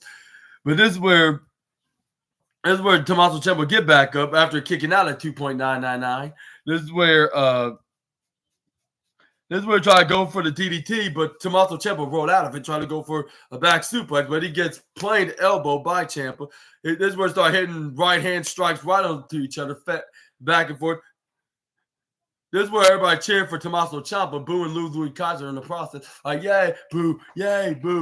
But they were repeatedly booing Ludwig Kaiser, which like repeatedly hitting the face, hitting the right hand right to his face. This is where he tried to strike, but he ducks. He trips Ludwig over face first onto the canvas. Try to go for a stomp, but he moved right instantly out of the way so he wouldn't get brutally injured, I suppose. But from getting stomped right into the head. This is where Tommaso Ciampa caught him with a striking forearm right to the face. This is where he put him right on the top rope. And this is where Tommaso Ciampa hits the deadliest chop, which I believe he's pissing off Ludwig Kaiser's dad off. Like, possibly going to add him to the list, possibly in the temporary list, because he could easily face him anytime on Raw. Even if it's a dark match, he could possibly convert him. Like, unfortunately, unlike AEW, unfortunately, you can't do that with AEW wrestlers unless they be booked in a match with either of them, like an Eddie Kingston or Bryan Danielson. But only time will tell when that happens. But this is where Tommaso Ciampa starts striking him with right hands onto Ludwig Kaiser, which Ludwig Kaiser started chopping him. I was like, hopefully he doesn't get envy. But I'm checking this, like, other than his boys, like Ludwig Kaiser and Giovanni Vinci, or should I say two of his sons, like, he'll be very proud of him if they do the chops, but be envy if they're arch rivals and the rival promotion does the chop maneuver. So I guess he definitely gets a pass. This is where the Tommaso Ciampa try to lift him up in midair, try to go for the Celtic cross or whatever it is, like the maneuver that's like. But this is where Ludwig Kaiser caught him flipping out of the top rope, trying to go for a sunset flip to Tommaso Ciampa. But Tommaso Ciampa was striking with right hands to Ludwig. This is where Ludwig try to roll out of the sunset flip and have a better maneuver to do to the Blackhearted Ciampa, and he tripped him over face first, right onto the turn on the top turnbuckle, the bottom right corner. This is where he tried to go for a clothesline, but he ducks, hits a ripcord clothesline, or forearm, I should say, and then get hit with a European uppercut when he tried to run right towards Ludwig Kaiser. This is where he tried to go for a mid-rope splash, but this is where he caught him in midair and hit a knee strike, the Blackhearted knee. This is where Tommaso Ciampa tried to go for the fairy tale ending to finish off the personal ring announcer for Gunther. But soon after, Giovanni Vinci just booted Johnny Gargano out of nowhere in ringside. And after the referee just ordered him to interfere, go back to the locker room because he was ejected. And then this is where Tommaso Ciampa was like, hey, get back into the locker room. Like, you're not supposed to be out here. And then this distraction worked perfectly for the duo, because this is where Ludwig Kaiser hits the most devastating move in all of sports entertainment, the surprise roll-up, and got the 1-2-3. And then they got another singles win against the DIY faction. But this feud only got 2 wins into singles action. But when it came to tag team action, DIY beat them.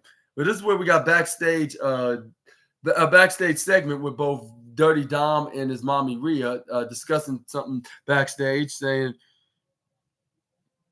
like we need to focus on Finn and Damian on the tag team championships tonight. And I was like, and she was like, but how? And before I get more into the segment, I want to point out that they have a custom-made Judgment Day electric chair in the background. And I was like, what is that supposed to mean? And they just torture their victims for fun, like just because it's their favorite pastime or favorite amusing activity. Like when it comes to them not wrestling, like that's what their characters basically the character is like. I was like, if they were cartoon characters or fictional TV show, they would possibly would be playing the hell out of his character with these characters of them doing that and also causing chaos all around town until the heroes try to show up and try to prevent them from causing any havoc into the city, causing havoc basically. But that's all I'm pointing out. Like even though it's just a prop, like I just wanted to point that out. Like if there was an electric chair in the room, but along with some other deadly and executional objects that you would use to execute your like a victim, like or punish them for whatever reason. Like they get the punishment of the sentence. But we're going to talk about more of that on probably on the wrestling news video. I promise you guys. But anyway, this is where Rhea Ripley's like maybe our fearless leader thought that we. Like maybe our fearless leader has something that he has up his sleeve, and then this is where Dominic Mysterio was like, I thought we were all just a team and not leaders. And this is where Damian Priest was like, all right, like, please, look, like, I get hot. I said what I said, like, and I regretted it. And I said and I didn't even mean it. Like, even I let Cody got the better of me. But I'm like, this is what Rhea Ripley said. I have to admit, like, it does sound good for War Games. So if you guys are okay with it, I think Priest is the man for that job. And then everybody's like, and then Finn Balor's like, yeah, I'm cool with that. Like, I don't have no issue with that. Like he could be like our future leader, like in a way, like.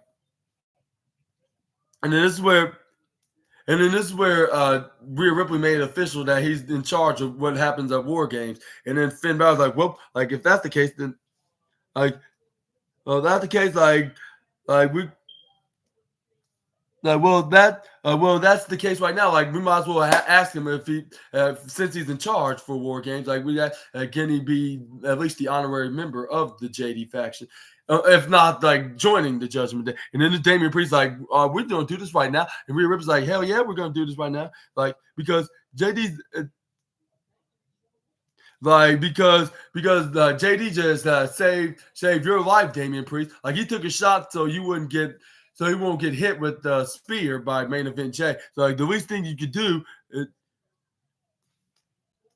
because if you got injured, like what would have been, and Rhea Ripley was like, and if you got injured and got into the medical list, like of being in the injuries list, like who would be out there to fill in for the Undisputed Tag Team Championships tonight?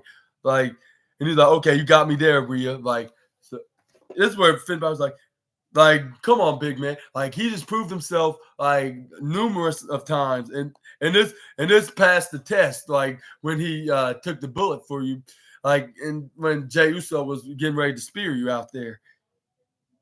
And then this is where Finn Balor's like, so we're gonna so please make him a full member of the Judgment Day. And besides, we need him for the War Games match. And this is where Damian Priest's like, fine, like only because he only cares what goes on with the Judgment Day business. Like, and he helped us out here of preventing Main Event Jey Uso put us in jeopardy, like on what's going to look like for the Undisputed Tag Team Championship match tonight. And he's like, all right, like I'm gonna give this directly towards him. Like I'm gonna find him and give him to and let him know what you said.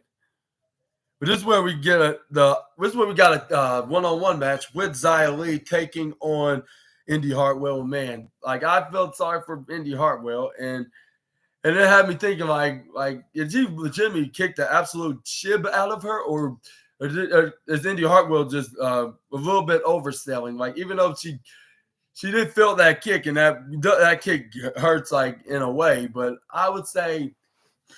It looks like it hurts way too much in a way that she could actually paralyze somebody's head by getting kicked in that way. But anyways, like like of getting kicked with that spinning, I would say, like that spinning ninja cartwheel kick, if you know what I mean. And they also showed a recap of Becky Lynch getting attacked by her, brutally assaulted by Xia Li, and then it cost Xia Li to be #1 contender because Adam Pearce did not like what he seen when she attacked Becky Lynch, and then he said like, "You're gonna be out of this match and banned from the match," like which she was, and she never got a chance to trying to see if she could earn her ticket of becoming Women's World Champion #1 contender. Yeah. Yeah, sure, absolutely. Yeah, of course.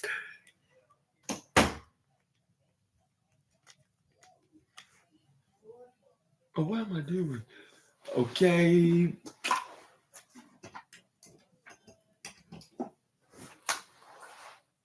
And got it.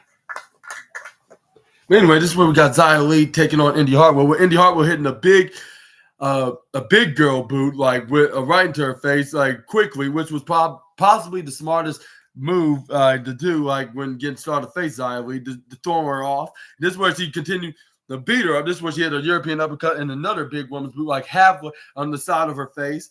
And this is where she picks Xia Li back up. This is where she gets ready to hit her with a fire women's carry, but she started elbowing and she pushed Indy Hartwell side first, right at the symbol of the steel steps. This is where Xia Li smacked onto the apron. This is where she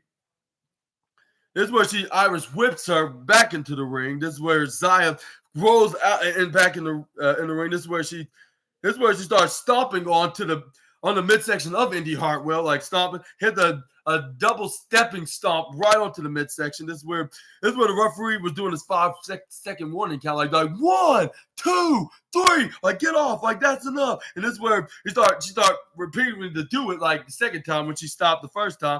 This is where she had to stop at 3.5. This is where Xia Li's like, all right, I think I made a point. Like this is where she hits the Chinese wizard knee strike right onto the head of Indy Hartwell. She was like, like I'm almost about to finish her. And this is where she goes for a suplex onto the back, right onto Indy Hartwell. This is where she tried to go for a pin, but she only got a 1 count even. She only got a 1 even count, I should say. This is where I was like, really, referee? You couldn't count fast enough, then she kicked out of? And this is where Xia Li was Irish whips her right into the top left corner. This is where she goes for a knee right into Indy's midsection. This is where she Irish whipped her right into the bottom right corner, like where she gets hit back for. This is where she tried to go for the knee, but try to go for a knee right into Indy's midsection. Smartly, Indy Hartwell moved right out of the way. Like she and Xia Li accidentally hurt her knee in the process of trying to destroy Indy Hartwell. This is where she tried to walk back. That's where she tried to walk towards Indy Hartwell, but she gets striking back elbow by the former NXT Women's Champion. This is where she kicks right in the midsection, hit an elbow right to the back of Xia Li, and then a stroking right hand right onto the jaw of Xia Li. This is where she hits a clothesline to her. This is where she hits another one like she would do because it is her comeback. This is where she hits a spine buster, like a slamming spine buster, but she only got a 2 even count. This is where Indy Hartwell picks back up Xia Li. This is where she tried to hit her with a maneuver, but before she can think of any kind of maneuver to hit Xia Li, she pull her hands away. Did a double-handed throat shove right onto her throat. This is where she hit her with that roundhouse kick that every woman that gets knocked the heck out or even dizzy after getting kicked with this move, which is probably the cursing dizzy kick, I suppose that's what it's called, with this roundhouse kick that you do, like that she spins around and hits with a triple mega force, I suppose. But before the match, before Xia Li can finish her off, this is where Indy Hartwell fell down. I was like, I'm not sure if this is a work or a shoot, like where she gets hit like that, like and she feels dizzy. But I believe that's a work, like the part where it ends in this way, I suppose, because she did a really good job kicking the absolute hell out of poor Indy Hartwell. They had to end it with a referee stoppage of Indy Hartwell cannot finish this match, right? Because she got kicked really too hard to the point that it looks like she's gonna be in this dizzy curse until the middle of next week, or even 7 days later, like Candice LeRae last week, like when she got hit with this kick. No, it was 2 weeks ago. No, it was 2. My apologies. That's because she hit her so hard she was out for the count. Like she didn't have to pin her just to win. Like, and that could be any woman in this roster. If Xia Li's lucky, she could earn herself an opportunity for the Women's World Heavyweight Championship. But I don't think that's going to happen anytime soon. Like, for 2 reasons I can think of, but we can talk about that in just a moment. Like, this is where Xia Li got to win, like, because of the forfeit of Indy Hartwell. But Becky Lynch instantly interrupted her celebration of her latest win in her latest match. Becky Lynch was like, "You said you want to fight me like in your times? Well, I'm not going to wait on your times. Like, I'm going to fight in my time, and that is right here, right now." And I was like, yeah, of course, because everybody's going to care about when you fight in your times, because that's what makes you the big time man that you are. Because that's when they start brawling in the ring. Like, this is where Xia Li tried to attempt to hit her move, that spinning kick, but Becky Lynch managed to. But oh yeah, before they got into a fight, this is where Becky Lynch got out of the fight. This is where they started fighting each other. This is where Becky Lynch nearly hit her with the manhandle slip, but she rolled out of the ring right on time. Like, went out. She was like you nearly got lucky there, but I managed to escape, and you couldn't do that move to me. Like, unlike you, unlike me, like I did to you last week. I was like, yeah, like, but also Xia Li, it cost you the shot of becoming Women's World Championship, and possibly you would have had like 92% randomly counting, of course, but you would have that many percentages of possibly beating Ripley, like if you had a chance. But everybody in WWE management would have known that with your status and ability is this KO kicking women's wrestler in the Raw brand right now. So the best way to keep you strong and keep you strong and away from and trying to do something controversial when it comes to her being women's champion, like the best way to do this is to keep her out of the number one contender spot, at least for now, until that time is right, and be in this feud and give her something to do with Becky Lynch, along with Becky Lynch giving her something to do, and not suffering a loss, like or even a win, and seeing who could possibly on who's going to possibly beat Ripley, which I believe Becky Lynch is going to be the favorite into beating Xia Li and possibly being in a number one contender spot. But I believe she's going to be saving her Women's World Heavyweight Championship spot when she faces Rhea Ripley when they headline this upcoming WrestleMania 40. But I think that's going to be it, and we're going to keep them. They're going to keep both Xia and Becky away from Rhea, like for her to continue having a dominant reign for the next, I'll say for the next 5 months to come, like until the road to WrestleMania.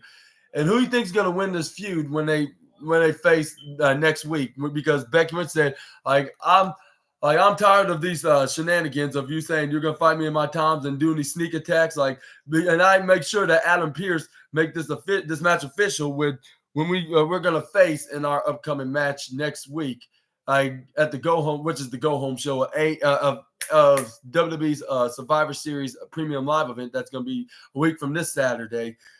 And who thinks going to walk out as victorious, which most of us will agree will be Becky Lynch, because she's too much of a big star to suffer a loss in this feud.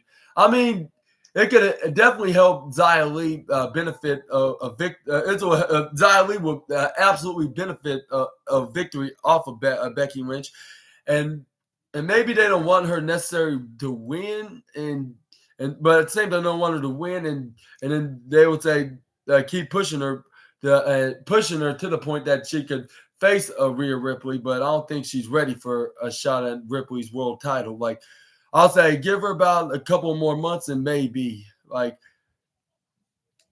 but But until then, we're gonna see what's gonna happen next with these women. I think Becky Lynch will get the win, but we'll still see the dominance of Xia Li. As long as they keep her on television, we will see that side of the Chinese superstar. But anyways, we're gonna this is where we got a backstage. This is where Gunther, I guess, sarcastically congratulated The Miz of becoming number one contender, of beating 3 other men into that fatal 4-way contenders match last week.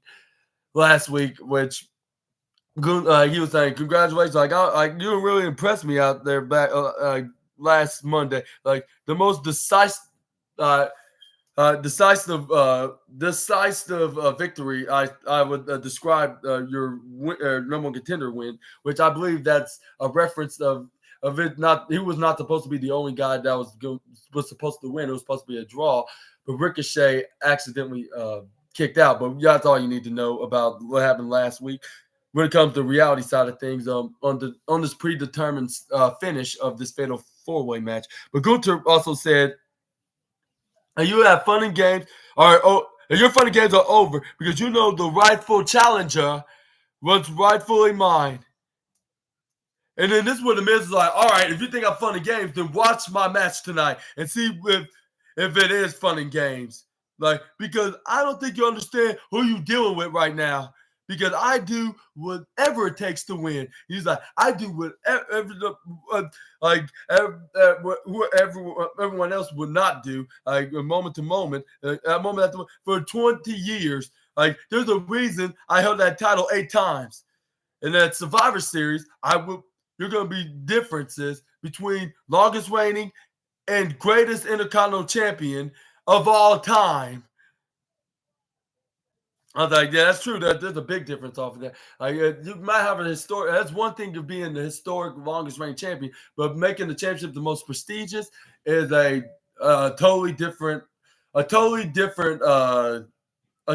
scenario, to say the least. If you want my opinion, I'll say, yeah, like those are like it's one like longest reigning champion is one thing, but greatest champion is another. So I would say there's really no comparison into that matter. Like only just seeing who's the rightful title holder and who made the title more historically prestigious. That's the whole point of this story. Like, and who do you think is gonna win? Do you think that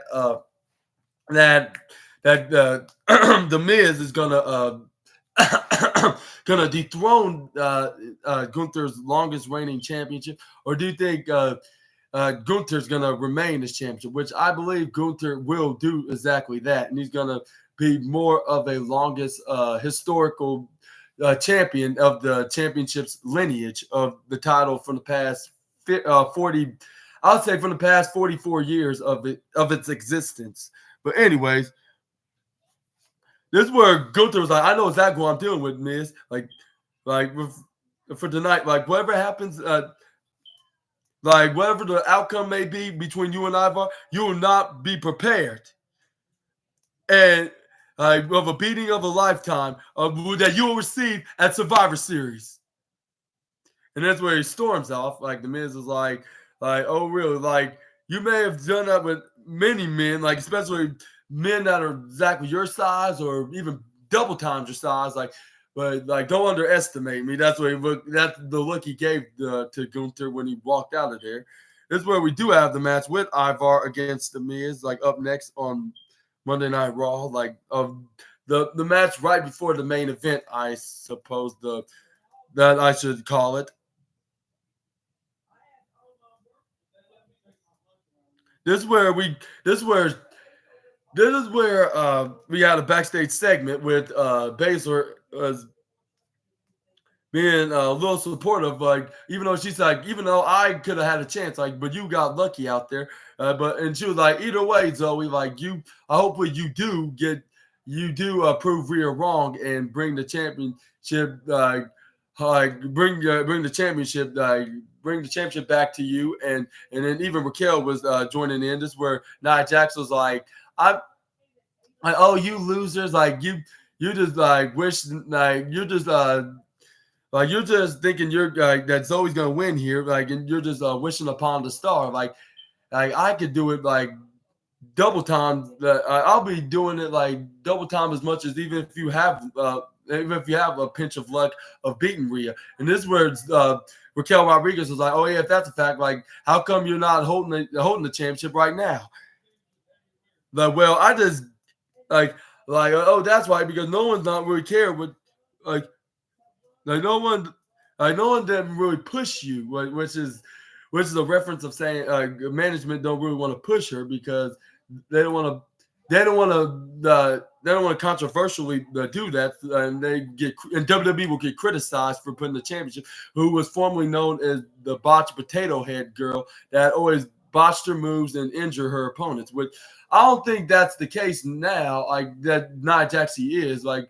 But they have to prove that even more. Like, even though she proved that by facing the likes of Raquel, Rhea, and even Nia Jax and Zoe Stark, and especially into that fatal 5-way match, like she was doing a professional job, like of fighting the 4 women into their match. Like, I need to do more to show that she's the next multi-time women's champion of holding, whether if it's the women's world championship or the WWE women's championship that's on SmackDown. Like, we had to plant those seeds that if she's ready to be known as the big championship star. But also, Raquel Rodriguez said, "I'm not scared of you, Nia. Like, if you want to fight, I'm here, always available to give you that fight." Nia's like, "Yeah, keep thinking that." And then she walked out of there. Raquel's like, "Okay, I will." Now we do get the Miz versus Ivar match. They start off with a grapple, and this is possibly a trainer's match, like for the Miz. If he's gonna be facing Gunther at the week from the Saturday's event at Survivor Series. Well, I might keep forgetting the name of the pay-per-view, but this is where Ivar, this is where he ducks like the clothesline from Ivar, did a back to belly move. This is where he tried to go for a back fist or back elbow. He ducked. This is where he started hitting some strikes, some lefts and rights, more like rights. This is where they start all over again with the grappling gang. This is where Ivar tosses him like a child right onto the bottom, not bottom, the top top right side of the corner turnbuckles, and this is where he hit the. It's where he started hitting some back right elbows onto the Miz's face, which the referee had to get him off, saying like, all right, like you better stop like doing it so much, like, or I have to count all the way to 5, which he was doing like 1, 2, 3, 4, like, and he had to get off by 4. Ivar showed his ugly Viking face paint on the screen. This is where he Irish whipped the Miz right onto the bottom left corner, like, and this is where he slides up right onto the mid ropes. He hits a sliding right kick right onto the right arm or right shoulder of Ivar. Hits a mid rope Hurricane Rana, something I rarely see from the A-lister. This is where the Miz clotheslined him out of there, but at first attempt was very difficult. This is where he tried to go second time. This is where he tried to go third time as a charm, which he managed to try to successfully do, but this is where he gets intercepted with a big boot by Ivar when he tried to go for the move. This is where Ivar tried to close on him on the other side into the left side of the ring corner. This is where the Miz ducks out of the way, runs right through the right side, and finally close on flipping Ivar over in the process. And then the Miz goes for the sliding kick like on the outside on the left side of the ringside area. I was like, wow, this is very impressive from the A-lister. But this is where Ivar ran right. This is where Ivar did a crossbody right onto the Miz, right off to the left side of the apron onto the Raw sign, like right through the Raw sign, hitting his back first on there and his front body onto Ivar's weight. But this is where he throws him back in the ring. This is where Ivar get ready to he getting ready to hit a move, like after hitting a big boot, like, but he was choosing in his head, like with his Viking pea-sized brain. He was like, what move I should do with my victim that's trying to look like A-listing movie star. And it's where it's like, I have an idea.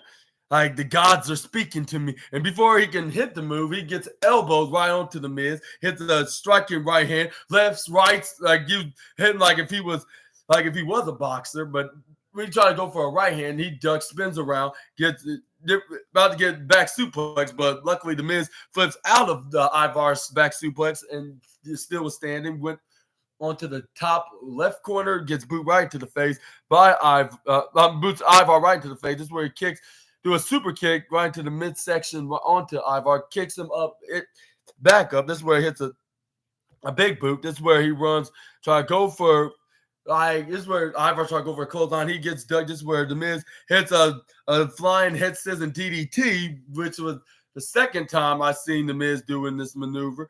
Like at least as a baby face, of course. This is where he only got a 1-2 ooh. This is where trying to get a skull crushing finale. He threw him right on the outside where Big Bronson Reed was in the corner, sitting down on his chair. And then this is where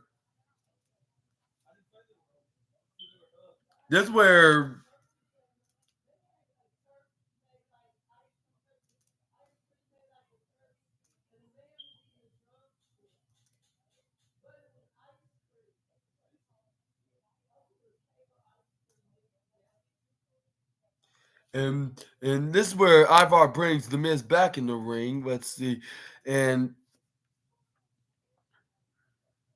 this is where he was getting ready to hit a mid-rope Viking splash, but this is where Miz got right back up, hits a striking left hand, hits a step up Instagiri on top of that. This is where the Miz went right onto the middle ropes, goes right onto the middle rope, standing on the near the top left corner. This is where he tried to hit the avalanche skull crushing finale onto Ivar.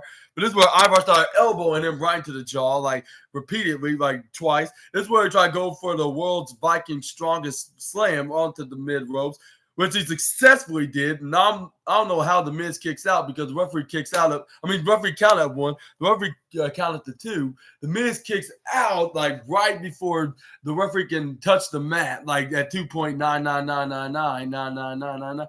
0, which is a negative 0.1 away from being 3. I was like, wow, like how the Miz kicks out of that world's strongest Viking slam, like how that avalanche world strongest Viking slam, I should say, from Ivar. Like, how did the Miz kicks out? Well, he put that extra muscle force into that move. And even Wade Bear was like, I don't know how in the hell the Miz kicks out of that move. Like, even though he's a trained professional and it's predetermined, but still, like, if that was a normal person, they would have been out for the count. Like, especially if it was a shoot exhibition match, like, they would have been out. Like, there will be nothing to, even after the match. This is where he tried to go for his big moonsault, but this is where Big Bronson Reed was distracting Ivar. He was like, I'm not doing nothing. Like don't worry about me. Just keep on doing what you're doing. Like, I'm seeing how you were doing that big moonsault, like, by the way, because like, I would love to compare it to the tsunami. This is where the Miz flips him out of this is where he hits a sunset flip off the top rope, and the Miz hits a sunset flip right on the Ivar. This is where he did the most devastating move in all sports entertainment, and the Miz kind of acted like a tweener because he put his legs on the ropes despite recently turning babyface a couple weeks ago. Like, I don't know what to say about this. Like, is he a tweener, a heel, or a face? Let me know in the comments.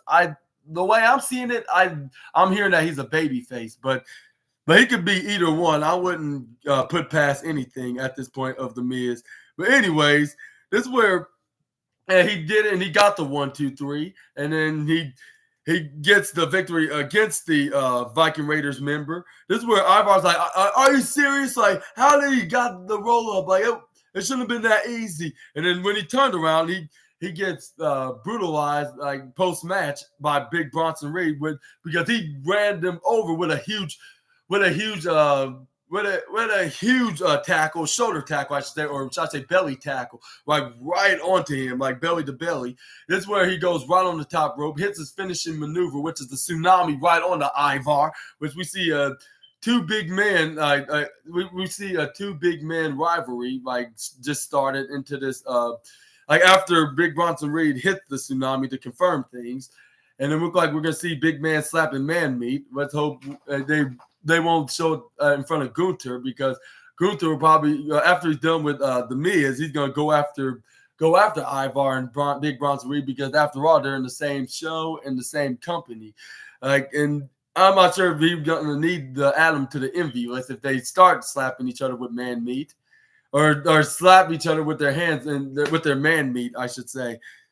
But who thinks gonna be the better man into this feud, Big Bronson Reed or Ivar? Y'all let me know down in the comments below. But they start showing the rules of the War Games match after hyping up the War Games stipulated match on the Survivor Series pay-per-view, which is going to be 12 days from now. And it's about the rules. Like, it starts off with one opponent and the other, and then every 5 minutes there's going to be every teammate that's going to come out, whether if it's from one team or the rival team. They're going to be like, keep doing this in the pattern. Like, the one team's going to have going to come out, like, you're going to be the first one that's going to be out, and they're going to have their teammate who's going to be the third person out, and then their third teammate, which will be the like it's going to be 5-on-5, for an example, like used in this example tree. It's got, like, at the one team is going to be 1, 3, like 3 team. It's going to be the third person that's going to be into the match, which is going to be the second teammate. The third teammate will be number 5, and then number 9. And then number 5, and then number 7 will be the fourth teammate will be number 7, and then there'll be number 9 is the fifth teammate. But anyway, and then on the other team, like, you'll have 2, like, which will start as number 2, and then their second teammate will be in the ring at number 4. Yeah, number 4, and then the third teammate will be number 6, and then the fourth teammate will be 8 until the fifth teammate will be number 10. Like, if they come out, and then the only way to win by pinfall and submission inside the ring, and make sure that the contenders and for recommendations for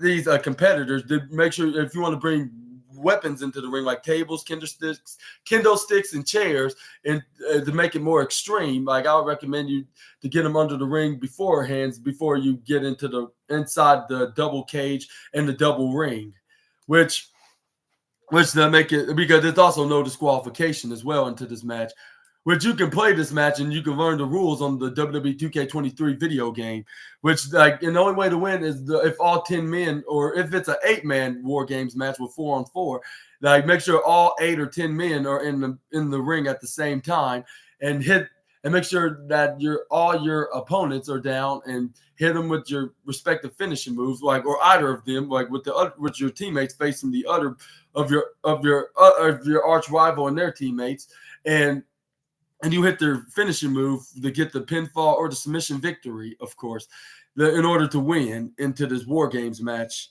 at the end of the match. But anyways, we're going to talk about that more when we're going to be doing the Survivor Series review at the week from this Saturday at the event. But yeah, let me know what you think in the comments below about these rules. But up next, we got the upcoming match, which is the undisputed WWE Tag Team Championship match, which we had Cody Rhodes and main event Jey Uso entering out of the ring up next, and then soon after the Judgment Day get introduced, but this is where we got Gunther. But before we have the match, this is where Gunther start praising Giovanni Vinci of tricking DIY of being helping out his other son, or his brother, Ludwig Kaiser, in kayfabe, of course. But and he's like, and you, Ludwig Kaiser, I'm gonna keep my eye on you. Like, there's a lot more work than you need to be doing. And this is where he's like, looking at this is where he's looking despair. It's like, oh, really? Like, why are you praising this fool, and you shouldn't be appreciating what I did out there when I defeated Tommaso Ciampa. I was like, Gunther has a point. Like, if it hadn't been for Giovanni Vinci, you would have gotten creamed with that knee strike from Tommaso Ciampa, or even fairy tale ended, like, by the by Tommaso Ciampa. So you got to give credit to when it's due for Giovanni Vinci on that side of things. But this is where I believe Jinder Mahal came in with Indashir, with Veer Mahan and Sanga, I should say, saying like you need to tell him like you need to hit your next move very wisely. Like try to give him some advice and try to get into his head of like possibly trying to split him away from Gunther and Giovanni Vinci, or should I say Imperium entirely, like and add him to the end of year, like just bring down the faction with Gunther's faction, possibly trying to get the Intercontinental Championship, adding a third singles championship into his Grand Slam championship list. I was thinking like Jinder Mahal, like if you did win the Intercontinental Championship, you got to worry about winning the tag team championship to being the Grand Slam champion. But I mean, that's look really great on your resume of being the former WWE World Championship and the United States Championship back a few years ago. And also, this would be really great to add that. But I'm not sure you'll beat Gunther. You'll be the very last person to defeat you'll be the last person to defeat the Ring General from this historical reign as champion. And this is where we got a backstage segment with the Creed brothers and Alpha Academy with Otis being disappointed that he failed Chad Gable with his match against Shinsuke Nakamura. He's like, I failed you, Chad Gable. I'm sorry I didn't get you the win. Get that win. And this is where Chad Gable's like, don't beat yourself up, but don't feel bad. Like you did your best. Like you showed you took Shinsuke Nakamura to his limit, and you showed him that you're nothing to play with. And don't worry about him. All right, but don't worry about finishing him off, because I'm going to face him next week one-on-one. Like, I guarantee I'm going to get a victory home to the Alpha Academy. And this is where the new trainees, the Creed brothers, Julius Creed was like, well, Coach Gable, like, don't you need some new training partners perhaps? Like, this is where Chad Gable's like, no. And then this is where Brutus Creed was like, yeah, like there's plenty of members of you need plenty more members from the tag division that you're gonna need, perhaps. Like, and this was like, huh? And this is where it's the Gable method of no thank you. Like, and this is where Bruce Creed's like, come on. He's like, come on, but we are undefeated. We can show you some pointers on how we maintain of becoming a dominant force to be reckoned with. Like, and we can, and me and my brother Julius here are on our way, punching our ticket of being the next contenders for the undisputed tag team championship. And then this is where Xavier was like, whoa, like you're not talking about the tag team. I know, like that spot belongs to a new day. I was like, Xavier Woods, like you had your shot of because I'm gonna take a page what Ivar said to Bronson Reed. I'm gonna say it to you two guys. I'm like, yeah, you already got your shot against the Judgment Day, but y'all unfortunately failed. So you need to get back in line, because as far as I'm concerned, like the Creed brothers are showing they deserve to be the next number one contender by beating tag teams like Alpha Academy and DIY. And I'll say something tells me y'all gonna be next to prove y'all wrong, like that they're undefeated for a reason, and they're the next contenders for the tag team championship. Like they could possibly be the future of the WWE. Like even if they lose to the Judgment Day or anybody who's winning the tag team championships from then. But this is where the New Day started arguing with Alpha Academy and the Creed brothers with Ivy Nile and Maxine Dupree shaking their heads, going to one. And then this is where they start saying, like, there's some and this is where Ivy Nile was telling Maxine Dupree, like, saying, this is some kind of competition, huh? And she was like, well, like, I wouldn't say exactly I wouldn't say much of competition, but yeah, like, I see exactly what you mean. And this is where Ivan Isles like you didn't really do bad yourself, like, and you eliminated a former champion, and she was like, like, or not former champion, the champion, because she eliminated Piper Niven last week, and she was like, that practically make me a champion, huh? And then, like, it sure does, like, technically. And then this is where Maxine Dupree said, like, yeah, you know what else, girl? Like we got on the wrong foot. Like, how about, like I do a cover on a magazine as a fitness model, like, and how about we work on that, like, if we can be like partners onto that into this little magazine shoot that I'm trying to do. And this is where when everybody would stop arguing, this is where Akira Tozawa was like, shoot, I am the champion of the Commanders, which he was holding the Washington Commanders the custom-made championship replica, like which Akira Tozawa was holding. This is where he was waving around like in a goofy manner, like I'm your WWE tag team champion. I was like, that's not even a tag team championship, let alone a WWE, specifically a WWE. Like, just because it has a W logo, a double W, a W logo, doesn't mean it's exactly. It's a sponsor with the NFL of having a custom-made football championship belt, like for the Washington Commanders, of course. And then there's our flexing on the belt, like, and this is where the Tozawa. That's what Xavier Woods and Kofi would do with the New Day. And it's where Wade Barrett was like nothing was not like that when in my days as an in-ring competitor. Like, it's gotten more silly and goofy.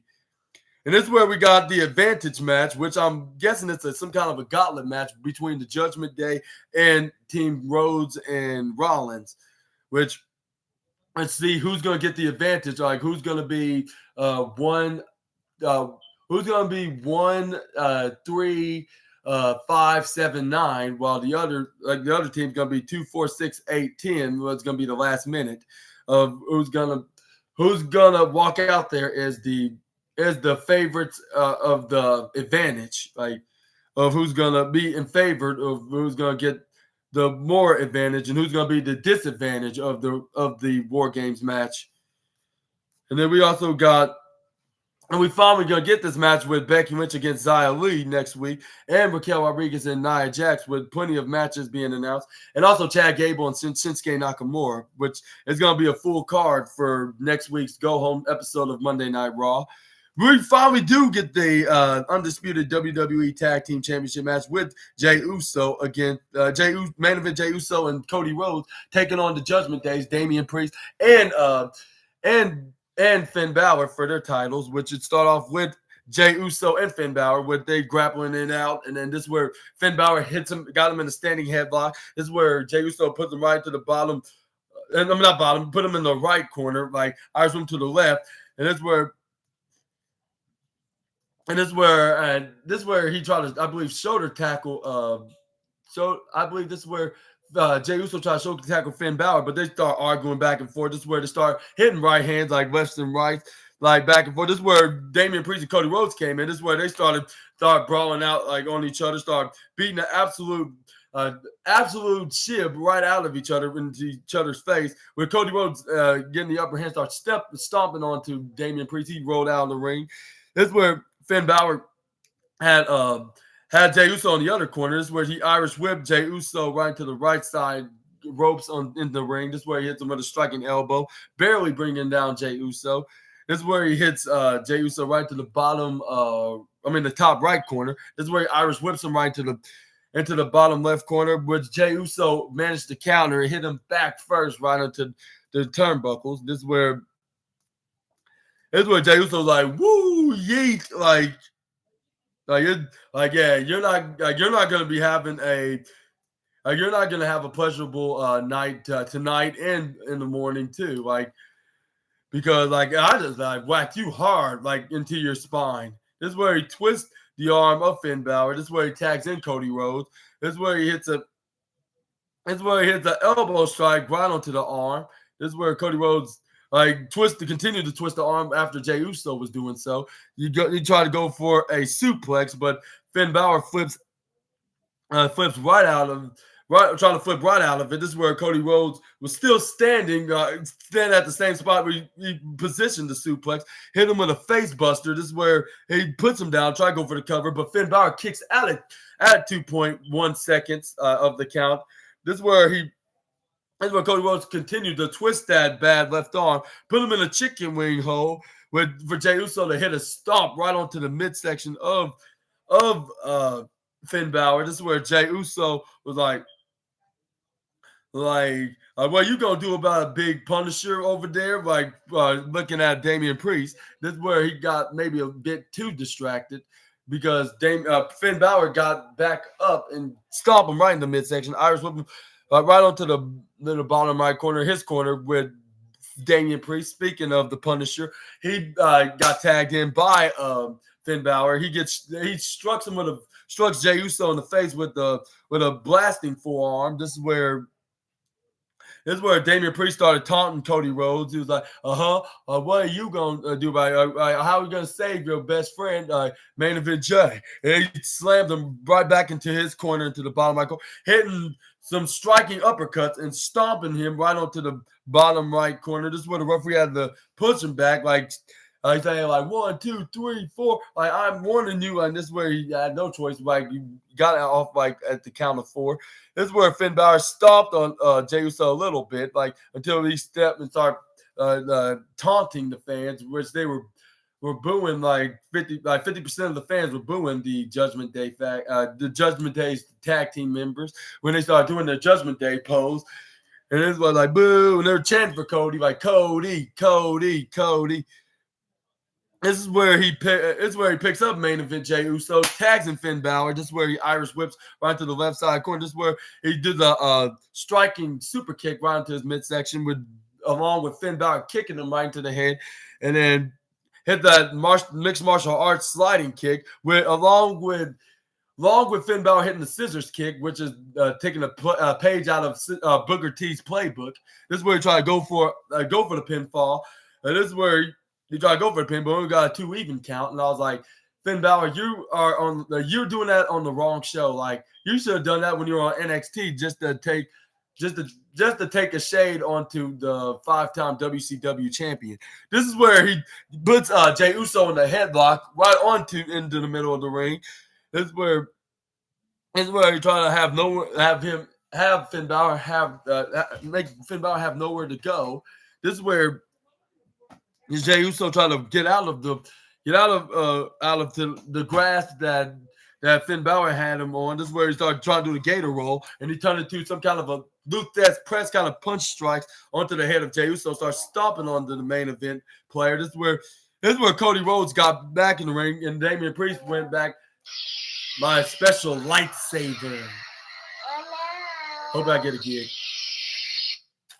Are you gonna be Baby Yoda's little brother? That's only if you get that gig. You know what I mean? I don't know why I did that for, but you're gonna be a ninja. You gotta dress up like one, just like your uncle SNA, Super Ninja Austin.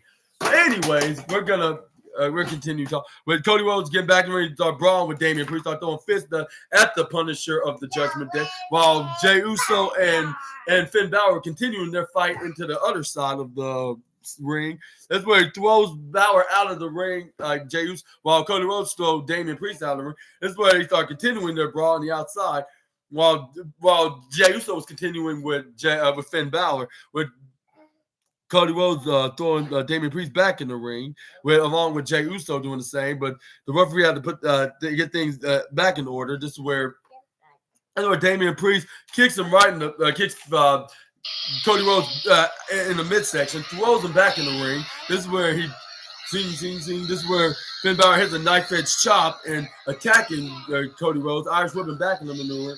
Back in the ring, where the referee wasn't looking, because he was too distracted with Damian Priest and Jey Uso inside the ring.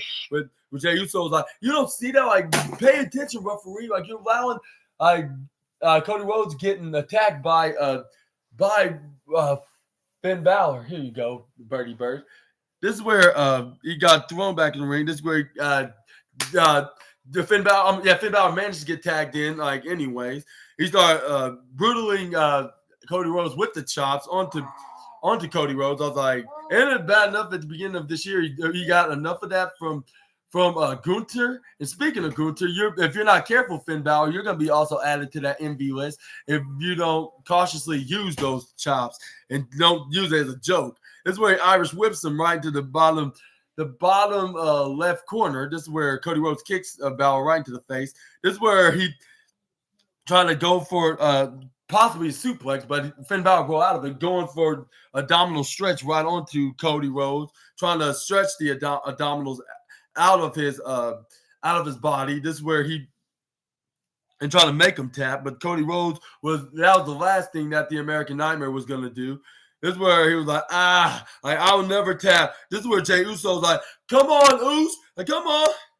This is where Cody Rhodes got absolutely double motivated because he hip tossed Finn Balor right out of it. It didn't seem like it was that hard to get out of because he's got out like about 20 seconds after he did the abdominal stretch. This is where Damian Priest got tagged in by Finn Balor. This is where he tried to go for the Tombstone Power Slam because it looked like going for a Tombstone. I was like, what is up with wrestlers in 2023 doing that? Like if it's just a normal move nowadays. Like I know the Undertaker is retired now, but that doesn't mean you use that move like a clutch.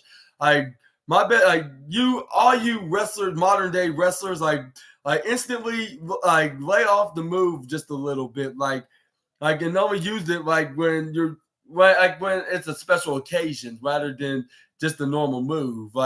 If you guys aren't careful, I believe the Undertaker probably have an envy list himself, just like Gunther. But that's only if he decides to. But anyway, this is where Damian Priest goes for the cover. Cody Rhodes kicks out of the list. I mean, I'm not the list. I mean, into the pin. I mean, this is where Damian Priest was like, "Are you serious? I know it's not my finishing move, let alone signature." But it shouldn't have been that easy, because he kicked out at the 2 even count. This is where Damian Priest try to Irish whip Cody Rhodes right on. Not really Irish whip. He hits him with an elbow strike right into the back of the American kidneys, and then this is where he try to go for a back suplex, which that was a very dumb maneuver that Damian Priest. A too dumb and too obvious maneuver in all of sports entertainment, because if you're not trying to have Cody Rhodes counter it, at least in kayfabe, of course, in the kayfabe side of things, this is where Cody Rhodes flips out of it. This is where he hits a striking right hand right on the Finn Balor. This is where Damian Priest try to go for clothesline. This is where Cody Rhodes roll ducks and tags in Jey Uso. Jey Uso started hitting some striking right hands. Every time when Damian Priest tried to hit a right strike, he started countering him, blocking it, and started hitting his cousin, doing striking right hands like if he was his cousin, The Rock. Started hitting right hands boom, boom, boom, and everybody's like 1, 2, 3, and then they started doing a yeet chant too, yeet, yeet, and then that's where they start. This is where Damian Priest started strike him on one hand, with a left hand, but he moved right out of the way, hit the super kick right into the midsection, and this is where he pulls off his shirt like he wears main event Jey Uso white t-shirt. This is where he puts it around the neck of Damian Priest and hits a astonishing striking uppercut out of nowhere, or should I say out of somewhere, and this is where he hits a clothesline right onto Damian Priest when he bounces right onto the left side of the ropes. This is where Jey Uso hits a uppercut out of somewhere to Finn Balor, hits a step up Giri onto Damian Priest when he tried to flip him right onto the right side of the apron. I mean, not left, right side, left side. Excuse me, Troy Samson. Sit right there. But anyways, we got Jey Uso trying to go for an axe handle, but gets caught with a choke. Try to go for a South Heaven's choke slam, but Jey Uso was not being convinced. He hit him with an uppercut. This is where he gets hit with a strike by Damian Priest. Jey Uso answered him back with a step up, with a flying Usi Instagiri kick. You got 2 swords. That's right. You're a ninja, just like your uncle. Shing. But anyways. This is where Damian Priest Irish whips Jey Uso to the left side. This is where he ducks. This is where Jey Uso is about to hit the spear, but he gets tripped over by Finn Balor, with them distracted. This is where Damian Priest does a clothesline, which I believe he did not connect it, but Jey Uso somehow oversell it anyways. This is where Finn Balor hit the striking clothesline out of nowhere. Right then, being so boastfully arrogant, hitting the face first right into the apron, throwing him over the announcer's table, and then they bring him right back into the ring, like making it unfair for the baby faces. This is where they try to finish him off doing a double team finishing maneuver onto Jey Uso, but he flips out of it, tags in Cody Rhodes, did his comeback moves. This is where his comeback moves, onto Damian Priest, start doing the punches like his daddy, like doing the left hand punches like triple times. Hits that roll spinning elbow drop right onto between the eyes. This is where Finn Balor tried to go for a close on him. He ducks. This is where Jey Uso came in and spears him. This is where they pick him up, try to go for the 1D Cody, which that nearly got him if it hadn't been for Damian Priest coming for the save. But when the referee counted to 1, the referee counted to 2, and he instantly went for the save. Cody Rhodes tried to get him out of the ring, and try to fight him off and Irish whip him right into the former Bears barricade, aka. But he gets instantly gets countered by Damian Priest and gets rammed right into gets hit face first right into Rita the ring post, which it cracked into 2, or should I say, like 1/4, I should say. Like with one part of the sign of Rita the ring post get cracked into 1/4, I should say, and gets thrown right to Bears, and this is where Jey Uso suicide dives Damian Priest, but this is where Drew McIntyre came out of nowhere and then he stare off face to face with Jey Uso, because Drew McIntyre just cannot let the past go with him being part of the bloodline. He, his brainwashed self, Claymore kicked Jey Uso, throws him back in the ring, gets pinned by Finn Balor, and they retained their undisputed tag team championship. I'm like, really, Drew McIntyre? Did you have to do that to poor Jey Uso just because you were brainwashed by the Judgment Day, and 2, you just cannot let the past go and face the fact that he's no longer that bloodline version of Jey Uso. He needs the actual main event Jey Uso that main events every Monday Night Raw ever since joining the Raw brand with Cody Rhodes. But yeah, did you really have to do it just because, 1, you were jealous, 2, you're trying to get back at Jey Uso? If that was the case, if you cannot let the past go with the bloodline, how come you, I know you, because you're following the rules of jumping ship the brands, you want to stay in the respective brand when you've been asked to be. And also, you're trying to get some kind of revenge out of your system. But now that wasn't the time, with Seth Rollins and the New Day and Sami Zayn and Cody Rhodes would say, that wasn't the time. But it looks like the rumors are also true about Drew McIntyre joining the Judgment Day of being the 5th member of the heel side of War Games, because he instantly shook Rhea Ripley's hand on the stage when after he cost both Jey Uso and Cody Rhodes their shot of winning back their undisputed WWE Tag Team Championships, and it looks like it seems to be true. What's going on with the Judgment Day? They're adding Drew McIntyre as their 5th member, and who you think is gonna be the 5th babyface member for Team Cody Rhodes, main event Jey Uso, Seth Rollins, and Sami Zayn? Y'all let me know down in the comments below. I believe this is showing the signs about the rumors are true about Drew McIntyre joining them. And also, I believe it will be a sign that we will see Randy Orton for 2 reasons, of course, because they said about Randy Orton returning, possibly as soon as this month. And also, Cody Rhodes knows Randy Orton very well, and he will add him to the team. He known him for 15, 16 years of his wrestling career, like even teaming with him at one hand as Legacy alongside Ted DiBiase Jr. Like, but we could possibly see a reunion with Randy Orton joining Team Cody Rhodes of War Games, making it even the odds of the Judgment Day, along with main event Jey Uso, Sami Zayn, and the World Heavyweight Championship for Seth Rollins. And we can see a 2/3 of a reunion of Legacy into the process.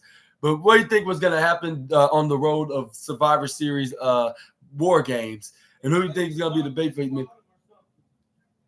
Y'all let me know down in the comments below. I think that this was a really good episode of Monday Night Raw. I think it deserved a three and a half star out of 5.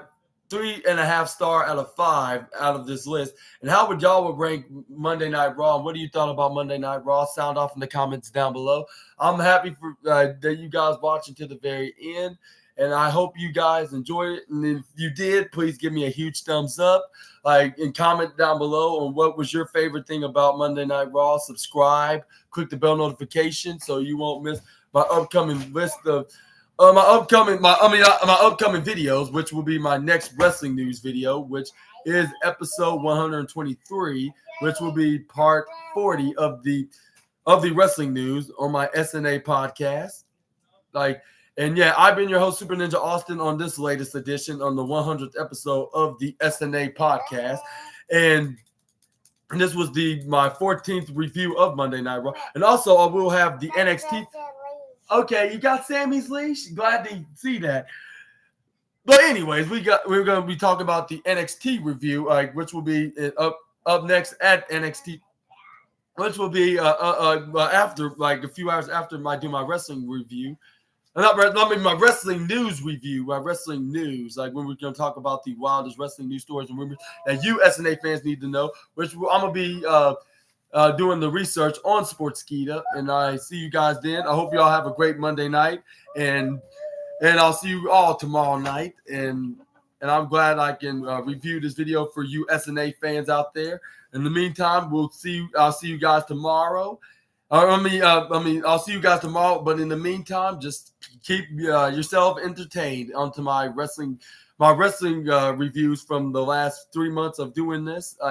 It's already on here on the SNA on Super Ninja. I'm not SNA on Super Ninja at Super Ninja Austin 213.